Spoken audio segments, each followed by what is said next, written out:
जग और नया है महात्म में अवतार उजागर आन कियो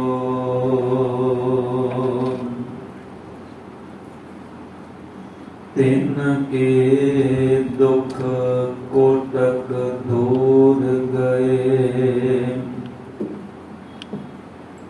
मथुरा जिन अमृत नाम पियो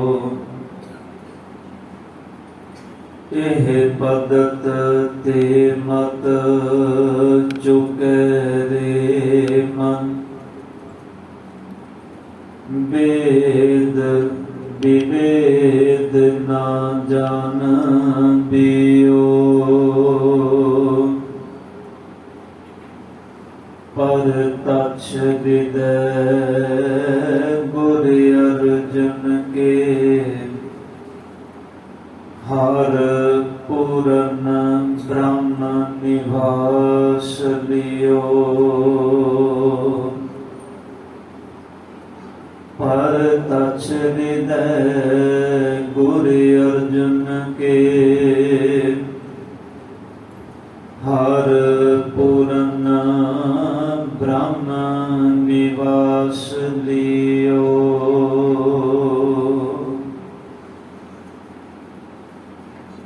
परम सम्मानियो जबर शतर तख दे मालक जुग हो जुग अटल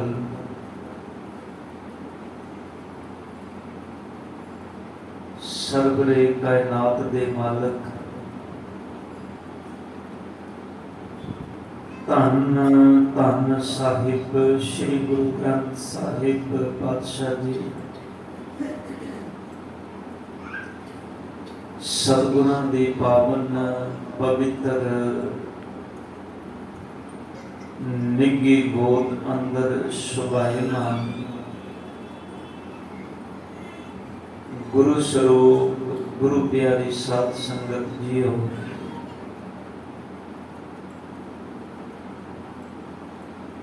धन धन साहिब श्री गुरु अर्जुन देव पातशाह जी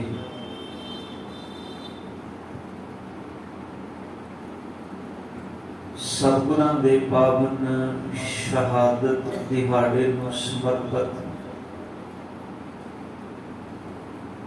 इन्हां पावन दीवानां दे अंदर आप जी संध्या वेले सतगुरु धन गुरु ग्रंथ साहिब पातशाह जी सतगुरां दी गोद अंदर जुड़ बैठे हो।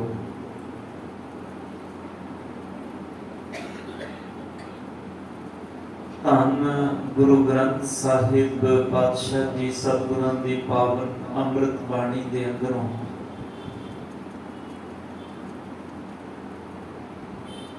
जो उस्तत वड्याई धन गुरु अर्जुन देव पातशाह जी सतगुरां दी भट साहिबान अपनी मुबारक रचना तो करते हैं। गुरु अर्जुन देव पातशाह जी की वड्याई विच अमृत वचन कीर्तन के रूप विच आप जी सरवण कर रहे सो। आओ साध संगत जो समा सतगुरु ने बख्शिश किया है इस समय के अंदर धन गुरु अर्जुन देव पातशाह जी सतगुरां दे मुबारक जीवन और सतगुरां दी अमृतमय बाणी दे अंदरों कुछ विचारों की सांझ आप संगत दे नाल पाउण दा यतन करना है और इस तां संभव है जे आप संगत की आशीष प्राप्त हो जाए।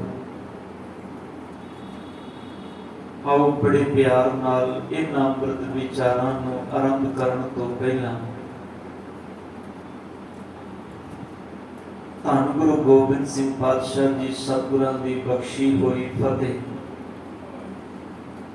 ਪ੍ਰਵਾਨ ਕਰੋ। ਦੇਹੋ ਅਸੀਸ ਜੀ। ਵਾਹਿਗੁਰੂ ਜੀ ਕਾ ਖਾਲਸਾ, ਵਾਹਿਗੁਰੂ ਜੀ ਕੀ ਫਤਿਹ। ਸਤਿਗੁਰੂ ਧੰਨ ਗੁਰੂ ਗ੍ਰੰਥ ਸਾਹਿਬ ਪਾਤਸ਼ਾਹ ਜੀ ਸਤਿਗੁਰਾਂ ਦੀ ਪਾਵਨ ਬਾਣੀ ਦੇ ਅੰਦਰ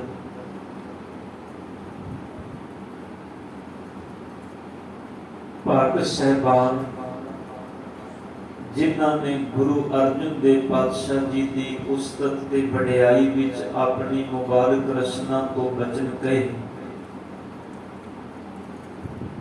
ਅਕਸਰ ਗੁਰੂ ਅਰਜਨ ਸਾਹਿਬ ਪਾਤਸ਼ਾਹ ਜੀ ਦੇ ਜਦੋਂ ਵੀ ਕੋਈ ਵਿਚਾਰ ਆਰੰਭ ਹੁੰਦੀ ਹੈ ਤੇ ਅਸੀਂ ਕੀਰਤਨ ਦੇ ਰੂਪ ਵਿੱਚ ਇਹਨਾਂ ਸ਼ਬਦਾਂ ਨੂੰ ਪੜ੍ਹਦੇ ਤੇ ਸੁਣਦੇ ਹਾਂ। ਕਲ ਘੋਰ ਸਮੁੰਦਰ ਮੈਂ ਬੂਢਤ ਤੇ ਕਬ ਹੋ ਮਿਟ ਹੈ ਨਹੀਂ ਰੇ ਪਛਤਾਇਓ। ਜਪਿਓ ਜਿਨ ਅਰਜੁਨ ਦੇਵ ਗੁਰੂ ਫਿਰ ਸੰਕਟ ਜੋਨ ਗਰਭ ਨਹੀਂ ਆਇਓ। ਜਿਨ੍ਹਾਂ ਗੁਰਸਿੱਖਾਂ ਨੇ ਗੁਰਮੁਖਾਂ ਨੇ ਧੰਨ ਗੁਰੂ ਅਰਜਨ ਦੇਵ ਪਾਤਸ਼ਾਹ ਜੀ ਨੂੰ ਜਪਿਆ, ਇਸ ਘੋਰ ਕਲਯੁਗ ਦੇ ਸਮੇਂ ਦੇ ਅੰਦਰ ਜਿਸ ਅੰਦਰ ਭਟਕਦੇ ਨੇ ਹਰ ਮਨੁੱਖ ਵਿਕਾਰਾਂ ਦੇ ਅੰਦਰ ਡੁੱਬ ਰਿਹਾ ਹੈ, ਧੰਨ ਗੁਰੂ ਅਰਜਨ ਦੇਵ ਪਾਤਸ਼ਾਹ ਜੀ ਤੁਹਾਡੀ ਨਿਆਮਤ ਦੇ ਸਦਕਾ ਉਹ ਬੰਦਾ ਜਿਨ੍ਹਾਂ ਤੁਹਾਨੂੰ ਜਪ ਲਿਆ ਉਹ ਇਸ ਸੰਸਾਰ ਭਵਜਲ ਦੇ ਵਿੱਚੋਂ ਪਾਰ ਹੋ ਜਾਂਦਾ ਹੈ। ਉਹਨੂੰ ਜੀਵਨ ਦੇ ਵਿੱਚ ਕਦੇ ਪਛਤਾਣਾ ਨਹੀਂ ਪੈਂਦਾ। ਉਹਨੂੰ ਸੇਵਾ ਦੇ ਅੰਦਰ ਕਦੇ ਦੁਖੀ ਨਹੀਂ ਹੋਣਾ ਪੈਂਦਾ ਜਿਨੇ ਗੁਰੂ ਅਰਜਨ ਦੇਵ ਸਾਹਿਬ ਜੀ ਤੁਹਾਨੂੰ ਜਪ ਲਿਆ। ਮੈਂ ਦੋ ਬਚਨ ਗੁਰੂ ਅਰਜਨ ਦੇਵ ਪਾਤਸ਼ਾਹ ਜੀ ਦੀ ਵਡਿਆਈ ਦੇ ਜਿਹੜੇ ਆਪਾਂ ਅਕਸਰ ਪੜ੍ਹਦੇ ਹਾਂ, ਧਿਆਨ ਦੇਣਾ ਦੋ ਚੀਜ਼ਾਂ ਬੜੀਆਂ ਪਿਆਰੀਆਂ ਨੇ ਜਿਨ੍ਹਾਂ ਨੂੰ ਅੱਜ ਦੇ ਦਿਨ ਹਰ ਗੁਰਸਿੱਖ ਨੂੰ ਵਾਚਣਾ ਚਾਹੀਦਾ। ਵੈਸੇ ਮੈਂ ਸਵੇਰ ਦੇ ਦੀਵਾਨਾਂ ਵਿੱਚ ਵੀ ਬੇਨਤੀ ਕੀਤੀ ਸੀ ਕਿ ਜਿੰਨੀ ਵੀ ਸੰਗਤ ਗੁਰੂ ਚਰਨਾਂ ਵਿੱਚ ਜੁੜਦੀ ਹੈ, ਸਾਧ ਸੰਗਤ ਜੀ ਸਾਡਾ ਨਾ ਇੱਕ ਸੁਭਾਅ ਬਣ ਗਿਆ। ਅਸੀਂ ਧੰਨ ਗੁਰੂ ਗ੍ਰੰਥ ਸਾਹਿਬ ਜੀ ਦੀ ਸ਼ਰਨ ਦੇ ਵਿੱਚ ਆਉਂਦੇ ਜ਼ਰੂਰ ਹਾਂ, ਗੁਰੂ ਦੇ ਚਰਨਾਂ ਦੇ ਵਿੱਚ ਸੀਸ ਝੁਕਾਇਆ ਤੇ ਉਸ ਸੀਸ ਝੁਕਾਉਣ ਤੋਂ ਬਾਅਦ ਅਸੀਂ ਇਹ ਮਹਿਸੂਸ ਕਰਦੇ ਹਾਂ ਵੀ ਸਾਡੀ ਜ਼ਿੰਮੇਵਾਰੀ ਸ਼ਾਇਦ ਪੂਰੀ ਹੋ ਗਈ ਹੈ। ਜਦੋਂ ਕੋਈ ਬੱਚਾ ਸਕੂਲ ਦੇ ਵਿੱਚ ਐਂਟਰ ਕਰਦਾ ਹੈ ਨਾ ਤੇ ਉਹ ਸਾਹਮਣੇ ਆਪਣੇ ਟੀਚਰ ਨੂੰ ਵੇਖਦਾ ਹੈ, ਆਪਣੇ ਅਧਿਆਪਕ ਨੂੰ ਵੇਖਦਾ ਹੈ ਤੇ ਆਪਣੇ ਟੀਚਰ ਅਧਿਆਪਕ ਨੂੰ ਵੇਖ ਕੇ ਉਹ ਬੜੇ ਪਿਆਰ ਵਿੱਚ ਆਪਣੇ ਟੀਚਰ ਨੂੰ ਸਿਜਦਾ ਕਰਦਾ ਹੈ, ਨਮਸਕਾਰ ਕਰਦਾ ਹੈ, ਉਹਦੇ ਪੈਰਾਂ ਨੂੰ ਹੱਥ ਲਾਉਂਦਾ ਹੈ। ਪਰ ਜਿਸ ਵੇਲੇ ਉਹ ਸਿਜਦਾ ਕਰਦਾ ਹੈ, ਪੈਰਾਂ ਨੂੰ ਹੱਥ ਲਾਉਂਦਾ ਹੈ, ਉਹਦੀ ਜ਼ਿੰਮੇਵਾਰੀ ਪੂਰੀ ਨਹੀਂ ਹੁੰਦੀ।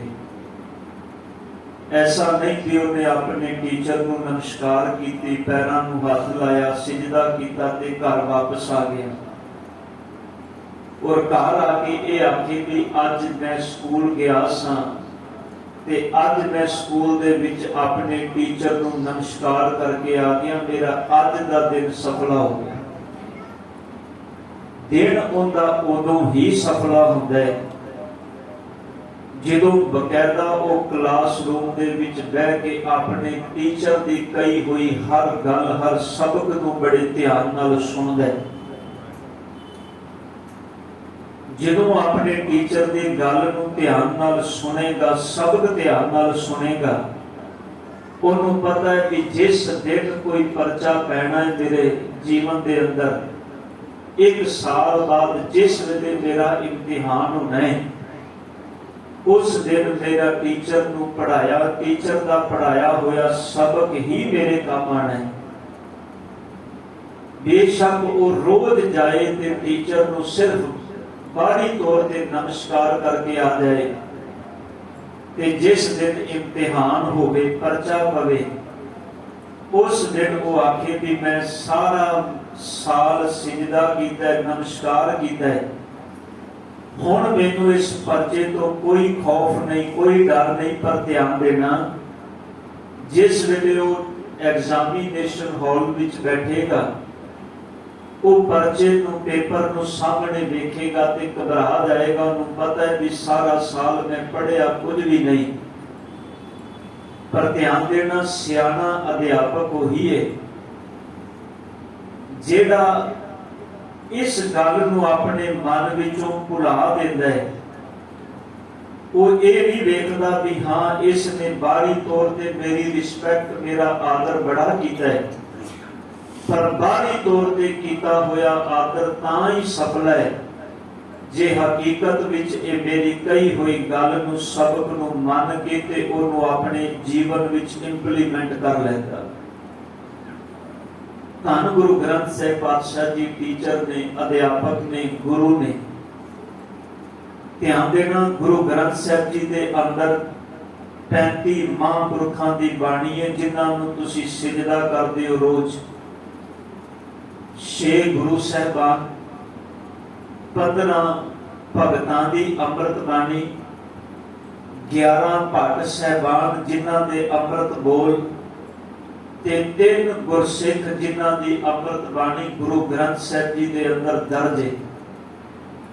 जिन्हों तुसी गुरु ग्रंथ साहिब जी नूं सिजदा करते हो, तुसी गुरु ग्रंथ साहिब जी नूं सिजदा करन लगिया 35 महापुरखों के चरणों में सिजदा करते हो। पर इहदा मतलब ये तो नहीं कि सिजदा कर लिया तो साडी जिम्मेदारी पूरी हो गई। फिर असीं कहने भी नहीं, बच्चा तो स्कूल गया, उन्हें तो इम्तिहान देना सी, किहड़ा इम्तिहान देना गुरुद्वारे आके, यही कहने ना असीं कि साडा किहड़ा कोई परचा पैना, असीं किहड़ा इम्तिहान देना है। पर ख्याल करियो, साडा इम्तिहान जिंदगी के अंदर पैंदा है, रोज पैंदा है। कभी दुख के रूप विच पैंदा है, कभी सुख के रूप विच पैंदा है, कभी किसी रूप विच पैंदा है। पर सच है, वो इम्तिहान जीवन का तां ही असीं सुचजे ढंग नाल निभा सकांगे, तां ही उहदे विचों सक्सैस होवांगे जे गुरु के कहे हुए बचनां को अपने जीवन विच समझिया होवेगा। नहीं तो भटकना बड़ी इस संसार विच। मैं बेनती कर दिया, थां थां ते मनुख दे अंदर नूं भटकाण वाले, डोलाण वाले बैठे ने। तुसी एक बार गुरु का पल्ला थोड़ा जिहा ढीला कर दिओ, सच विच तुहानूं दुनिया के अंदर थां थां ते भटकाण वालियां दी कोई संसार विच घाट नहीं। गुरु परचे पाउंदा है, जिंदगी दे विच परचे इम्तिहान होंदे ने, पर सफला वही होता है जिहड़ा गुरु के उपदेश नूं अपने हिरदे विच थां देता है। धन गुरु नानक साहिब पातशाह जी सतगुरां दे चरणां दे अंदर सिख ते कई ने।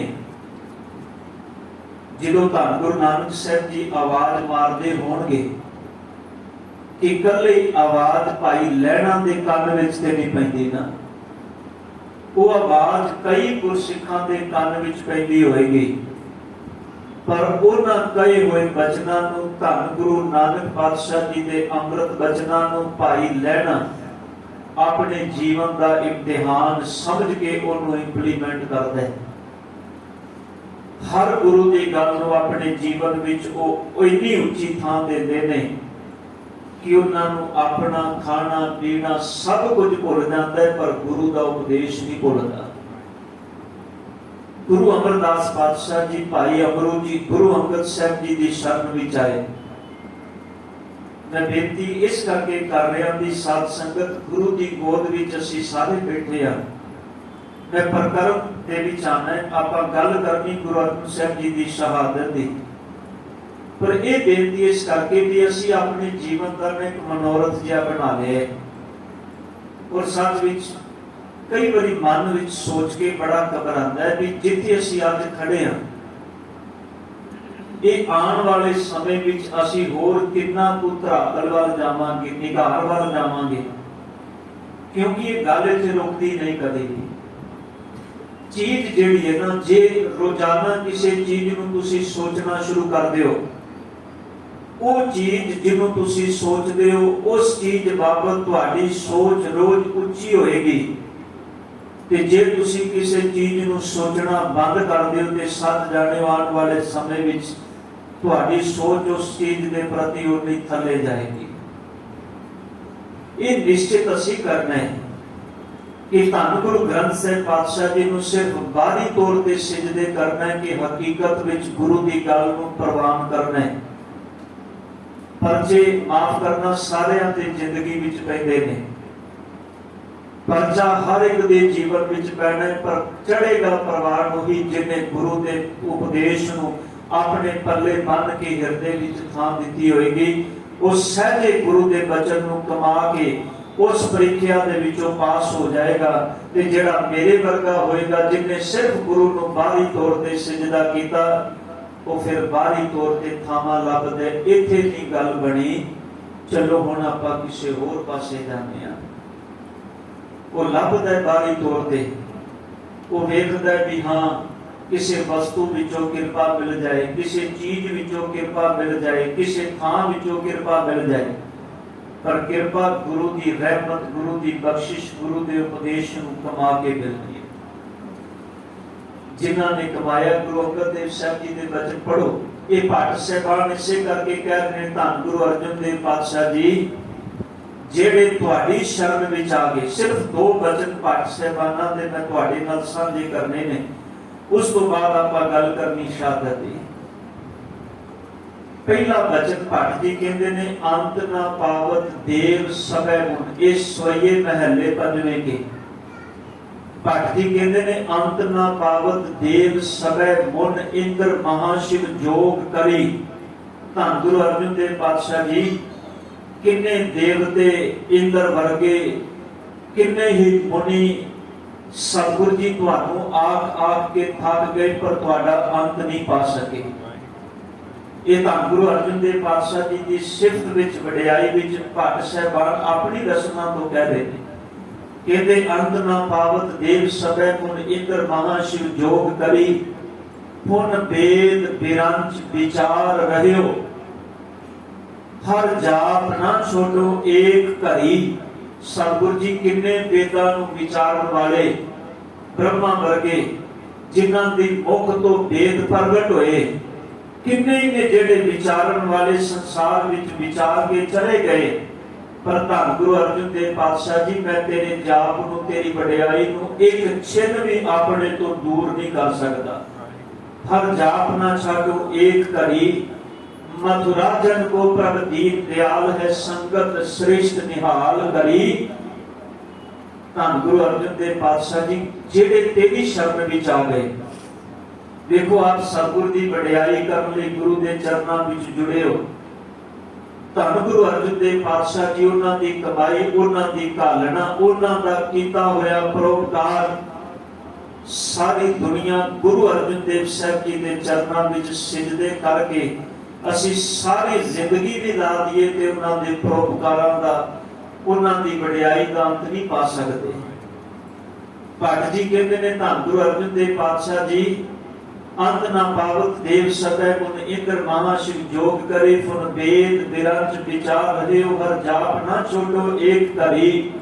मथुरा जन को प्रभ दीन दयाल है, संगत श्रेष्ठ निहाल करे।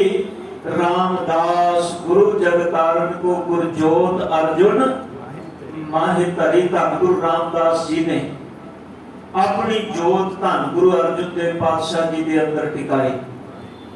मैं बेनती की सी सवेरे भी देखो साहब का तुसी एक वचन पढ़ते हो। गुरु अर्जन देव पातशाह जी का जैतसरी की वार विच एक वचन है। पातशाह कहते ने, मेरे मालिक जी किसी इंसान नूं बाहरी तौर ते चंदन का लेप ला दिता जाए पूरे शरीर पे, ਉਹ ਮੱਥੇ ਤੋਂ ਲੈ ਕੇ ਪੈਰਾਂ ਤੱਕ ਚੰਦਨ ਦਾ ਲੇਪ ਲਾਇਆ ਜਾਏ ਵੀ ਉਹਨੂੰ ਅੰਦਰੋਂ ਇਸ ਚੰਦਨ ਦੇ ਲੇਪ ਦੇ ਨਾਲ ਸ਼ੀਤਲਤਾ ਮਿਲੇ, ਠੰਡ ਮਿਲੇ। ਕੋਈ ਬੰਦਾ ਸਾਰੀ ਰਾਤ ਬਾਹਰ ਚੰਦਰਮਾ ਦੀਆਂ ਰਿਸ਼ਮਾਂ ਵਿੱਚ ਬੈਠੇ, ਚੰਦਰਮਾ ਦੀ ਚਾਂਦਨੀ ਤੋਂ ਉਸ ਠੰਡਕ ਨੂੰ ਮਾਣੇ, ਜਿਹੜੀ ਤਪਸ਼ ਸਾਰਾ ਦਿਨ ਸੂਰਜ ਦੀ ਸੈਰ ਕੀਤੀ ਰਾਤ ਹੋਈ, ਚੰਦਰਮਾ ਦੀਆਂ ਰਸ਼ਮਾਂ ਵਿੱਚ ਬੈਠ ਕੇ ਉਹ ਚੰਦਰਮਾ ਦੀ ਚਾਂਦਨੀ ਨੂੰ, ਉਹਦੀ ਸ਼ੀਤਲਤਾ ਨੂੰ ਮਾਣਦਾ ਹੈ। ਤੇ ਧੰਨ ਗੁਰੂ ਅਰਜਨ ਸਾਹਿਬ ਕਹਿੰਦੇ ਨੇ ਕੋਈ ਬੰਦਾ ਸਾਰੀ ਰਾਤ ਸਰਦੀ ਦੀ ਅੱਧ ਦੀ ਠੰਡ ਵਿੱਚ ਬਾਹਰ ਬੈਠ ਕੇ ਉਸ ਸਰਦੀ ਦੀ ਰੁੱਤ ਦੀ ਸ਼ੀਤਲਤਾ ਨੂੰ, ਠੰਡ ਨੂੰ ਮਾਣੇ, ਪਰ ਗੁਰੂ ਅਰਜਨ ਦੇਵ ਪਾਤਸ਼ਾਹ ਜੀ ਕਹਿੰਦੇ ਨੇ ਇਹਨਾਂ ਕੁਝ ਕਰਨ ਵਾਲਾ ਬੰਦਾ ਜੇ ਉਹਦੇ ਅੰਦਰ ਨਾਮ ਨਹੀਂ ਤੇ ਗੁਰੂ ਅਰਜਨ ਸਾਹਿਬ ਕਹਿੰਦੇ ਨੇ ਉਹਦੇ ਅੰਦਰ ਦੀ ਤਪਸ਼ ਨਾ ਤੇ ਸਰਦੀ ਦੀ ਰੁੱਤ ਮਿਟਾ ਸਕਦੀ ਏ, ਨਾ ਚਾਂਦਨੀ ਚੰਦਰਮਾ ਦੀਆਂ ਰਿਸ਼ਮਾਂ ਮਿਟਾ ਸਕਦੀਆਂ ਨੇ, ਤੇ ਨਾ ਚੰਦਨ ਦਾ ਲੇਪ ਮਿਟਾ ਸਕਦਾ ਹੈ। ਫਿਰ ਸਤਿਗੁਰੂ ਜੀ ਕਿਵੇਂ ਉਹਦੇ ਅੰਦਰ ਦੀ ਤਪਸ਼, ਅੰਦਰ ਦੀ ਘਾਂ ਮਿਟੇਗੀ, ਦੁੱਖ ਮਿਟੇਗਾ? ਸਭ ਕਹਿੰਦੇ ਨੇ ਉਹ ਮਿਟਾਉਣ ਦਾ ਇੱਕੋ ਹੀ ਕਾਰਨ ਹੈ। ਧੰਨ ਗੁਰੂ ਅਰਜਨ ਦੇਵ ਪਾਤਸ਼ਾਹ ਕਹਿੰਦੇ ਨੇ ਉਹ ਨਾਮ ਦੀ ਸ਼ਰਨ ਵਿੱਚ ਆ ਜਾਏ, ਉਹ ਆਪਣੇ ਹਿਰਦੇ ਵਿੱਚ ਪਰਮਾਤਮਾ ਦੇ ਸਿਮਰਨ ਨੂੰ ਦ੍ਰਿੜ ਕਰੇ, ਨਾਮ ਨੂੰ ਦ੍ਰਿੜ ਕਰੇ। ਇਹ ਬਚਨ ਤੁਸੀਂ ਪੜ੍ਹਦੇ ਹੋ ਜੈਸਰੀ ਕੀ ਵਾਰ ਵਿੱਚ ਗੁਰੂ ਅਰਜਨ ਸਾਹਿਬ ਕਹਿੰਦੇ ਨੇ ਚੰਦਨ ਚੰਦ ਨਾ ਸਤ ਰੁਤ ਮੂਲ ਨਾ ਪਿਟਈ ਕਾਮ, ਸ਼ੀਤਲ ਥੀਵੈ ਨਾਨਕਾ ਜਪੰਦੜੋ ਹਰ ਨਾਮ। ਜਿਨ੍ਹਾਂ ਨਾਮ ਜਪਿਆ ਸਾਹਿਬ ਕਹਿੰਦੇ ਨੇ ਉਹ ਅੰਦਰੋਂ ਸ਼ੀਤਲ ਹੋ ਗਏ, ਉਹਨਾਂ ਨੂੰ ਸਤਿਗੁਰ ਨੇ ਇੰਨੀ ਸ਼ੀਤਲਤਾ ਦਿੱਤੀ, ਦੁਨੀਆ ਸਾਰੀ ਇੱਕ ਪਾਸੇ ਤਪਾਨ ਤੇ ਲੱਗੀ ਰਹੇ, ਉਹਨਾਂ ਦੇ ਹਿਰਦੇ ਨੂੰ ਕਦੀ ਤਪਾ ਨਹੀਂ ਸਕਦੀ। ਜਿਨ੍ਹਾਂ ਨੂੰ ਅੱਜ ਤੁਸੀਂ ਯਾਦ ਕਰਦੇ ਹੋ ਧੰਨ ਗੁਰੂ ਅਰਜਨ ਦੇਵ ਪਾਤਸ਼ਾਹ ਜੀ, ਕਿ ਸਾਰੀ ਜ਼ਿੰਦਗੀ ਗੁਰੂ ਅਰਜਨ ਦੇਵ ਸਾਹਿਬ ਜੀ ਨੂੰ ਤਪਾਉਣ ਦਾ ਯਤਨ ਨਹੀਂ ਕੀਤਾ ਗਿਆ। ਦੇਖੋ ਸਾਧ ਸੰਗਤ, ਮੈਂ ਕਈ ਵਾਰੀ ਬੇਨਤੀ ਕਰਦਾ ਵੀ ਕੋਈ ਬੰਦਾ ਨਾ, ਮੰਨ ਲਓ ਮੈਂ ਜਾਂ ਕੋਈ ਮਾੜਾ ਜਿਹਾ ਖਰਵਾ ਬੋਲ ਦੇ, ਬੰਦਾ ਇੱਕ ਵਾਰ ਬਰਦਾਸ਼ਤ ਕਰਦਾ ਹੈ, ਦੋ ਵਾਰ ਬਰਦਾਸ਼ਤ ਕਰਦਾ ਹੈ, ਆਖਰ ਕਿੰਨੀ ਕੁ ਵਾਰ ਬਰਦਾਸ਼ਤ ਕਰੇਗਾ? ਅਸੀਂ ਮੁੜ ਕੇ ਜਦੋਂ ਉੱਚਾ ਬੋਲਦੇ ਹਾਂ ਤੇ ਕਹਿੰਦੇ ਹਾਂ ਭਾਈ ਕਿੰਨੀ ਵਾਰ ਬਰਦਾਸ਼ਤ ਕਰੀਏ ਤੂੰ? ਧੰਨ ਗੁਰੂ ਅਰਜਨ ਦੇਵ ਪਾਤਸ਼ਾਹ ਜੀ ਦੇ ਚਰਨਾਂ ਵਿੱਚ ਸਿਜਦਾ ਕਰੋ। ਮੇਰੇ ਸਤਿਗੁਰੂ ਗੁਰੂ ਅਰਜਨ ਦੇਵ ਪਾਤਸ਼ਾਹ ਜੀ ਨੂੰ ਬਚਪਨ ਤੋਂ ਲੈ ਕੇ ਸ਼ਹਾਦਤ ਤੱਕ ਕਿੰਨੀ ਵਾਰ ਤਪਾਉਣ ਦਾ ਯਤਨ ਕੀਤਾ ਗਿਆ ਹੈ। ਧੰਨ ਗੁਰੂ ਅਰਜਨ ਦੇਵ ਪਾਤਸ਼ਾਹ ਜੀ ਇੱਕ ਵਾਰ ਵੀ ਤਪ ਕੇ ਆਪਣੀ ਰਸਨਾ ਤੋਂ ਖਰਵਾ ਬੋਲ ਨਹੀਂ ਬੋਲਦੇ। ਭਾਵੇਂ ਭਰਾ ਨੇ ਬਾਬਾ ਬਿਰਥੀ ਚੰਦ ਨੇ, ਮੈਂ ਸਿਰਫ ਇੱਕ ਦੋ ਐਗਜ਼ਾਮਪਲਾਂ ਦੇਣੀਆਂ ਨੇ, ਜੇ ਆਪਾਂ ਡਿਟੇਲ ਵਿੱਚ ਜਾਵਾਂਗੇ ਤੇ ਬਹੁਤ ਲੰਬਾ ਇਤਿਹਾਸ ਹੋ ਜਾਏਗਾ। ਧੰਨ ਗੁਰੂ ਅਰਜਨ ਦੇਵ ਪਾਤਸ਼ਾਹ ਜੀ ਦੇ ਘਰ ਦੇ ਵਿੱਚ 1595 ਈਸਵੀ ਨੂੰ ਮਾਲਕ ਨੇ ਕਿਰਪਾ ਕੀਤੀ। ਧੰਨ ਗੁਰੂ ਹਰਗੋਬਿੰਦ ਸਾਹਿਬ, ਬਾਲ ਹਰਗੋਬਿੰਦ ਸਾਹਿਬ ਜੀ ਦੀ ਆਮਦ ਹੋਈ। ਜਿਸ ਵੇਲੇ ਸਤਿਗੁਰਾਂ ਦੇ ਘਰ ਵਿੱਚ ਪੁੱਤਰ ਦੀ ਆਮਦ ਹੋਈ, ਧੰਨ ਗੁਰੂ ਅਰਜਨ ਦੇਵ ਪਾਤਸ਼ਾਹ ਜੀ ਨੇ ਕਰਤੇ ਪਰਮਾਤਮਾ ਅਕਾਲ ਪੁਰਖ ਦਾ ਸ਼ੁਕਰਾਨਾ ਕੀਤਾ। ਤੇ ਜਿਹੜੇ ਬੋਲ ਸਤਿਗੁਰਾਂ ਨੇ ਸ਼ੁਕਰਾਨੇ ਵਿੱਚ ਬੋਲੇ, ਉਹ ਬੋਲ ਧੰਨ ਗੁਰੂ ਗ੍ਰੰਥ ਸਾਹਿਬ ਪਾਤਸ਼ਾਹ ਜੀ ਦੀ ਪਾਵਨ ਬਾਣੀ ਵਿੱਚ ਦਰਜ ਨੇ। ਉਥੇ ਸਾਹਿਬ ਜੀ ਨੇ ਪਾਵਨ ਬਚਨ ਕੇ ਜਪਿਆ ਪੂਤ ਭਗਤ ਗੋਬਿੰਦ ਕਾ ਪ੍ਰਗਟਿਆ ਸਭ ਮੈਂ ਲਿਖਿਆ ਤੁਰਕਾ। ਧੰਨ ਗੁਰੂ ਅਰਜਨ ਦੇਵ ਪਾਤਸ਼ਾਹ ਜੀ ਕਹਿ ਲਗੇ ਮਾਲਕ ਨੇ ਕਿਰਪਾ ਕੀਤੀ ਹੈ। ਧੰਨ ਗੁਰੂ ਨਾਨਕ ਸਾਹਿਬ ਜੀ ਤਰੁੱਠੇ ਨੇ ਤੇ ਉਹਨਾਂ ਨੇ ਦਾਤ ਦਿੱਤੀ ਹੈ। ਇਹ ਬੱਚੇ ਦੀ ਆਮਦ ਸਤਿਗੁਰੂ ਗੁਰੂ ਅਰਜਨ ਦੇਵ ਪਾਤਸ਼ਾਹ ਕਹਿੰਦੇ ਨੇ ਗੁਰੂ ਨਾਨਕ ਦੇ ਤੁਰਠਣ ਦੇ ਨਾਲ ਹੋਈ। ਦੇਖੋ ਦਾਤ ਮਿਲੇ, ਮੈਨੂੰ ਮਾਫ ਕਰ ਦੇਣਾ, ਸ਼ੁਕਰਾਨਾ ਕਿਸੇ ਬਿਰਲੇ ਨੂੰ ਕਰਨ ਦੀ ਜਾਂਚ ਆਉਂਦੀ ਹੈ। ਸਾਹਿਬ ਜੀ ਦੇ ਤੋਂ ਤੱਕ ਕਹਿੰਦੇ ਨੇ ਗੁਰੂ ਅਰਜਨ ਸਾਹਿਬ ਜੀ ਦੀ ਪਾਵਨ ਬਾਣੀ ਤੁਸੀਂ ਪੜ੍ਹ ਕੇ ਗਏ ਹੋ ਮਾਤਾਵਾਂ ਭੈਣਾਂ ਨੇ, ਪਿਛਲੇ ਤਕਰੀਬਨ 40 ਦਿਨਾਂ ਤੋਂ ਹਰ ਗੁਰਦੁਆਰਾ ਸਾਹਿਬ ਜੀ ਦੇ ਅੰਦਰ ਜਿੱਥੇ ਇਸਤਰੀ ਸੰਸਦ ਸਭਾ ਹੈ ਉਹਨਾਂ ਵੱਲੋਂ ਉਪਰਾਲੇ ਕੀਤੇ ਜਾਂਦੇ ਨੇ।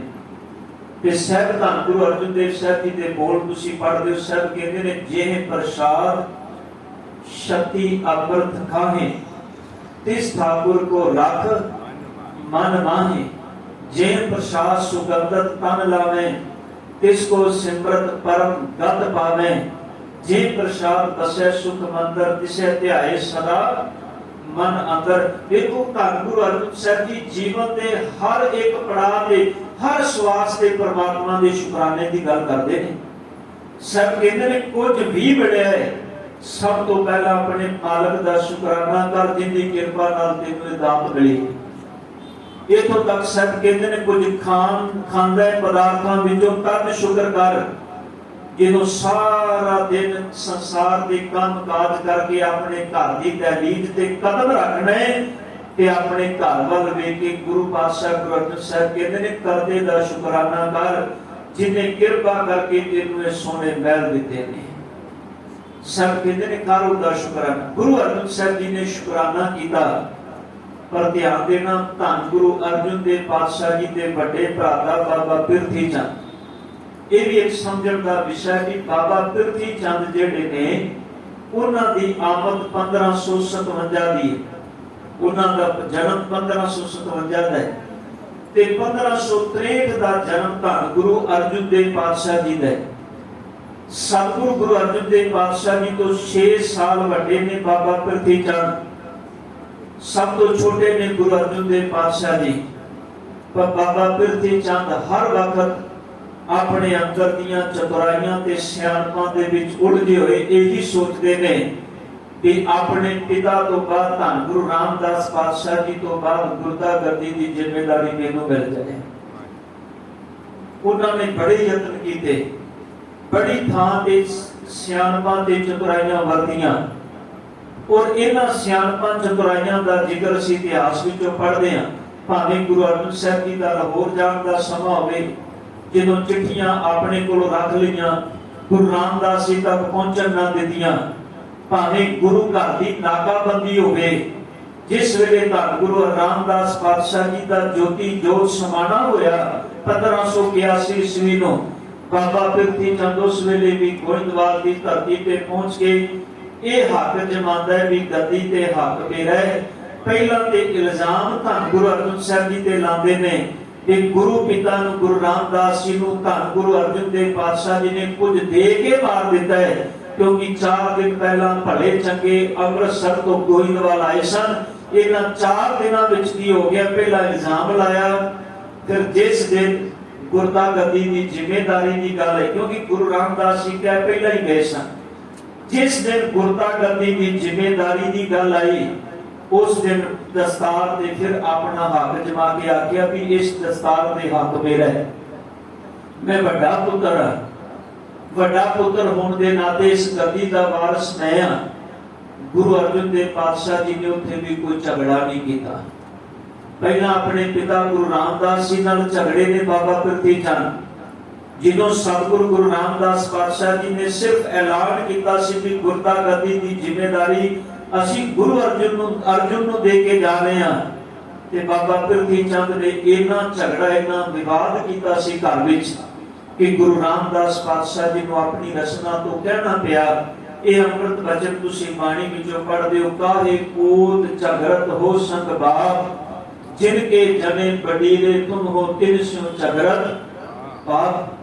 देखो ये हर घर दे अंदर तेरे सतगुरु ने देखो मैं बड़ी बड़ी बेनती करना भी कितनी कृपा की है सतगुरु ने। पातशाह जी ने आख्या कोई भी जीवन का समा होवे पुत्र अपने प्यो दे नाल कभी झगड़ा ना करे। जे प्यो नाल झगड़ा करेगा तो एक गल चेता रखी एनी पापां दी पंड सिर ते लैके जाएगा जिहड़ी कभी भी तेरे सिर तो लथनी कोई नहीं। काहे पूत झगड़त हो संग बाप जिनके जने बडीरे तुम हो तिन स्यों झगड़त पाप। उन्हां नाल झगड़ा करना पाप है पर ख्याल करो इस संसार के अंदर अज जिन्हों असीं अपने घरां वल देखने आ पिता ते बाप ये रिश्ता मेरे मालिक ने बड़ा प्यारा दिता है पर दुनियावी पदार्थां दे अंदर इन्हां पदार्थां दे मोह दे अंदर बचा होया इंसान ना बच्चा अपने प्यो नूं कुछ कहन लग्या बोलन लग्या सोचदा है ते ना कुछ करन लग्या सोचदा है। कितनियां घटनावां असीं अपने समाज विच पढ़दे हां भी अज पिता नूं इस थां दे बच्चे ने इस करके कतल कर दिता मार दिता कि पिता ने अपनी जमीन अपने जायदाद अपने पुत्र दे नाम नहीं सी कीती। ਛੋਟੀਆਂ ਛੋਟੀਆਂ ਗੱਲਾਂ ਜਿਨ੍ਹਾਂ ਕਰਕੇ ਬੱਚੇ ਆਪਣੇ ਮਾਪਿਆਂ ਦੇ ਵਿਰੋਧੀ ਬਣ ਜਾਂਦੇ ਨੇ। ਤਾਂ ਗੁਰੂ ਅਰਜਨ ਦੇਵ ਪਾਤਸ਼ਾਹ ਜੀ ਕਹਿੰਦੇ ਨੇ, ਤੂੰ ਆਪਣੇ ਪਿਓ ਨਾਲ ਝਗੜਾ ਕੀਤਾ ਬੇਟਾ, ਪਿਓ ਨਾਲ ਤੇ ਝਗੜਾ ਕਰਨਾ ਹੀ ਬੜਾ ਵੱਡਾ ਪਾਪ ਹੈ। ਜਿਨ੍ਹਾਂ ਨੇ ਬਾਪ ਨੂੰ ਫਿਜ਼ੀਕਲੀ ਦੁੱਖ ਦਿੱਤਾ ਹੋਏਗਾ, ਤਾਂ ਗੁਰੂ ਅਰਜਨ ਦੇਵ ਪਾਤਸ਼ਾਹ ਜੀ ਕਹਿੰਦੇ ਨੇ, ਉਹ ਕਿੰਨੀ ਵੱਡੀ ਪੰਡਾਂ ਦੀ ਪਾਪਾਂ ਦੀ ਪੰਡ ਸਿਰ ਤੇ ਰੱਖ ਕੇ ਤੁਰੇ ਫਿਰਦੇ ਨੇ, ਉਹ ਕਦੀ ਵੀ ਨਹੀਂ ਬਾਤ ਸੁਣ ਸਕਦੇ। ਹਕੀਕਤ ਇਹ ਹੈ, ਇੱਕ ਜੀਵਨ ਜਿਉਣ ਦਾ ਸਲੀਕਾ ਜਿਹੜਾ ਸਤਿਗੁਰ ਨੇ ਬਾਣੀ ਰਾਹੀਂ ਸਾਨੂੰ ਦਿੱਤਾ ਹੈ। ਪਰ ਮੈਂ ਫਿਰ ਬੇਨਤੀ ਕਰਦਿਆਂ, ਇਹ ਸਮਝੇਗਾ ਇੱਕ ਸਿਆਣਾ ਵਿਦਿਆਰਥੀ ਜਿਹਨੇ ਗੁਰੂ ਕੋਲੋਂ ਸਿੱਖਣ ਦੀ ਹੈਸੀਅਤ ਨਾਲ ਆਇਆ, ਜਿਹੜਾ ਮੇਰੇ ਵਰਗਾ ਸਿਰਫ ਲਾਮਾ ਹੀ ਲਾਣ ਆਇਆ ਵੀ ਚੱਲ ਮੱਥਾ ਟੇਕਾਈਏ ਗੁਰਦੁਆਰੇ ਜਾ ਕੇ, ਸਵੇਰੇ ਮੱਥਾ ਟੇਕਿਆ, ਸ਼ਾਮੀ ਟੇਕਿਆ, ਚੱਲ ਗੱਲ ਬਣ ਗਈ, ਹੁਣ ਅਗਲੇ ਦਿਨ ਦੇਖਾਂਗੇ। ਬਸ ਸਾਡੀ ਫਿਜ਼ੀਕਲੀ ਮੈਂਟਲੀ ਜਿਹੜੀ ਸੋਚ ਇੱਥੇ ਤੱਕ ਟਿਕ ਗਈ ਹੈ। ਬੜੀ ਪਿਆਰੀ ਘਟਨਾ ਮੈਂ ਜ਼ਿਕਰ ਕਰਦਾ ਜਾਵਾਂ। ਮੁਹੰਮਦ ਸਾਹਿਬ ਜੀ ਦੇ ਜੀਵਨ ਅੰਦਰ ਇੱਕ ਬੜੀ ਪਿਆਰੀ ਘਟਨਾ ਹੈ।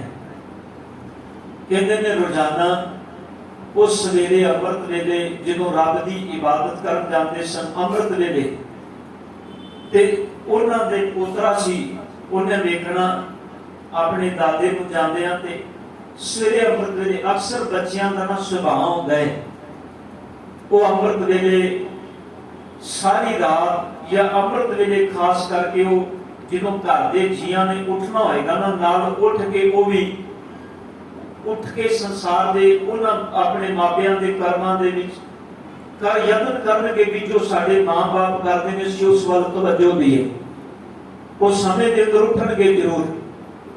ਤੇ ਮੁਹੰਮਦ ਸਾਹਿਬ ਜੀ ਦਾ ਪੋਤਰਾ ਸੀ, ਤੇ ਇਹਨੇ ਦੇਖਣਾ ਆਪਣੇ ਦਾਦੇ ਨੂੰ ਵੀ ਰੋਜ਼ ਉੱਠ ਕੇ ਜਾਂਦੇ ਨੇ। ਇੱਕ ਦਿਨ ਉਹਨਾਂ ਸਵੇਰੇ ਕਹਿ ਦਿੱਤਾ, ਕਹਿੰਦੇ ਦਾਦਾ ਜਾਨ ਤੁਸੀਂ ਕਿੱਥੇ ਜਾਂਦੇ ਹੋ, ਮੈਨੂੰ ਵੀ ਨਾਲ ਲੈ ਕੇ ਜਾਓ, ਮੈਂ ਵੀ ਚਾਹਨਾ ਤੁਹਾਡੇ ਨਾਲ ਜਾਵਾਂ। ਉਹ ਕਹਿੰਦੇ ਬੇਟਾ ਮੈਂ ਜਿਸ ਥਾਂ ਤੇ ਜਾਵਾਂ ਉੱਥੇ ਇਕਾਗਰਤਾ ਦੀ ਜ਼ਰੂਰਤ ਹੁੰਦੀ ਹੈ, ਤੇ ਜੇ ਤੈਨੂੰ ਨਾਲ ਲੈ ਕੇ ਗਿਆ, ਨਾ ਮੈਂ ਨਮਾਜ਼ ਪੜ੍ਹ ਸਕਣੀ ਹੈ ਤੇ ਨਾ ਮੇਰਾ ਉਹ ਸਮਾਂ ਜਿਹੜਾ ਦੇਖੇ ਵਿੱਚ ਆਏਗਾ।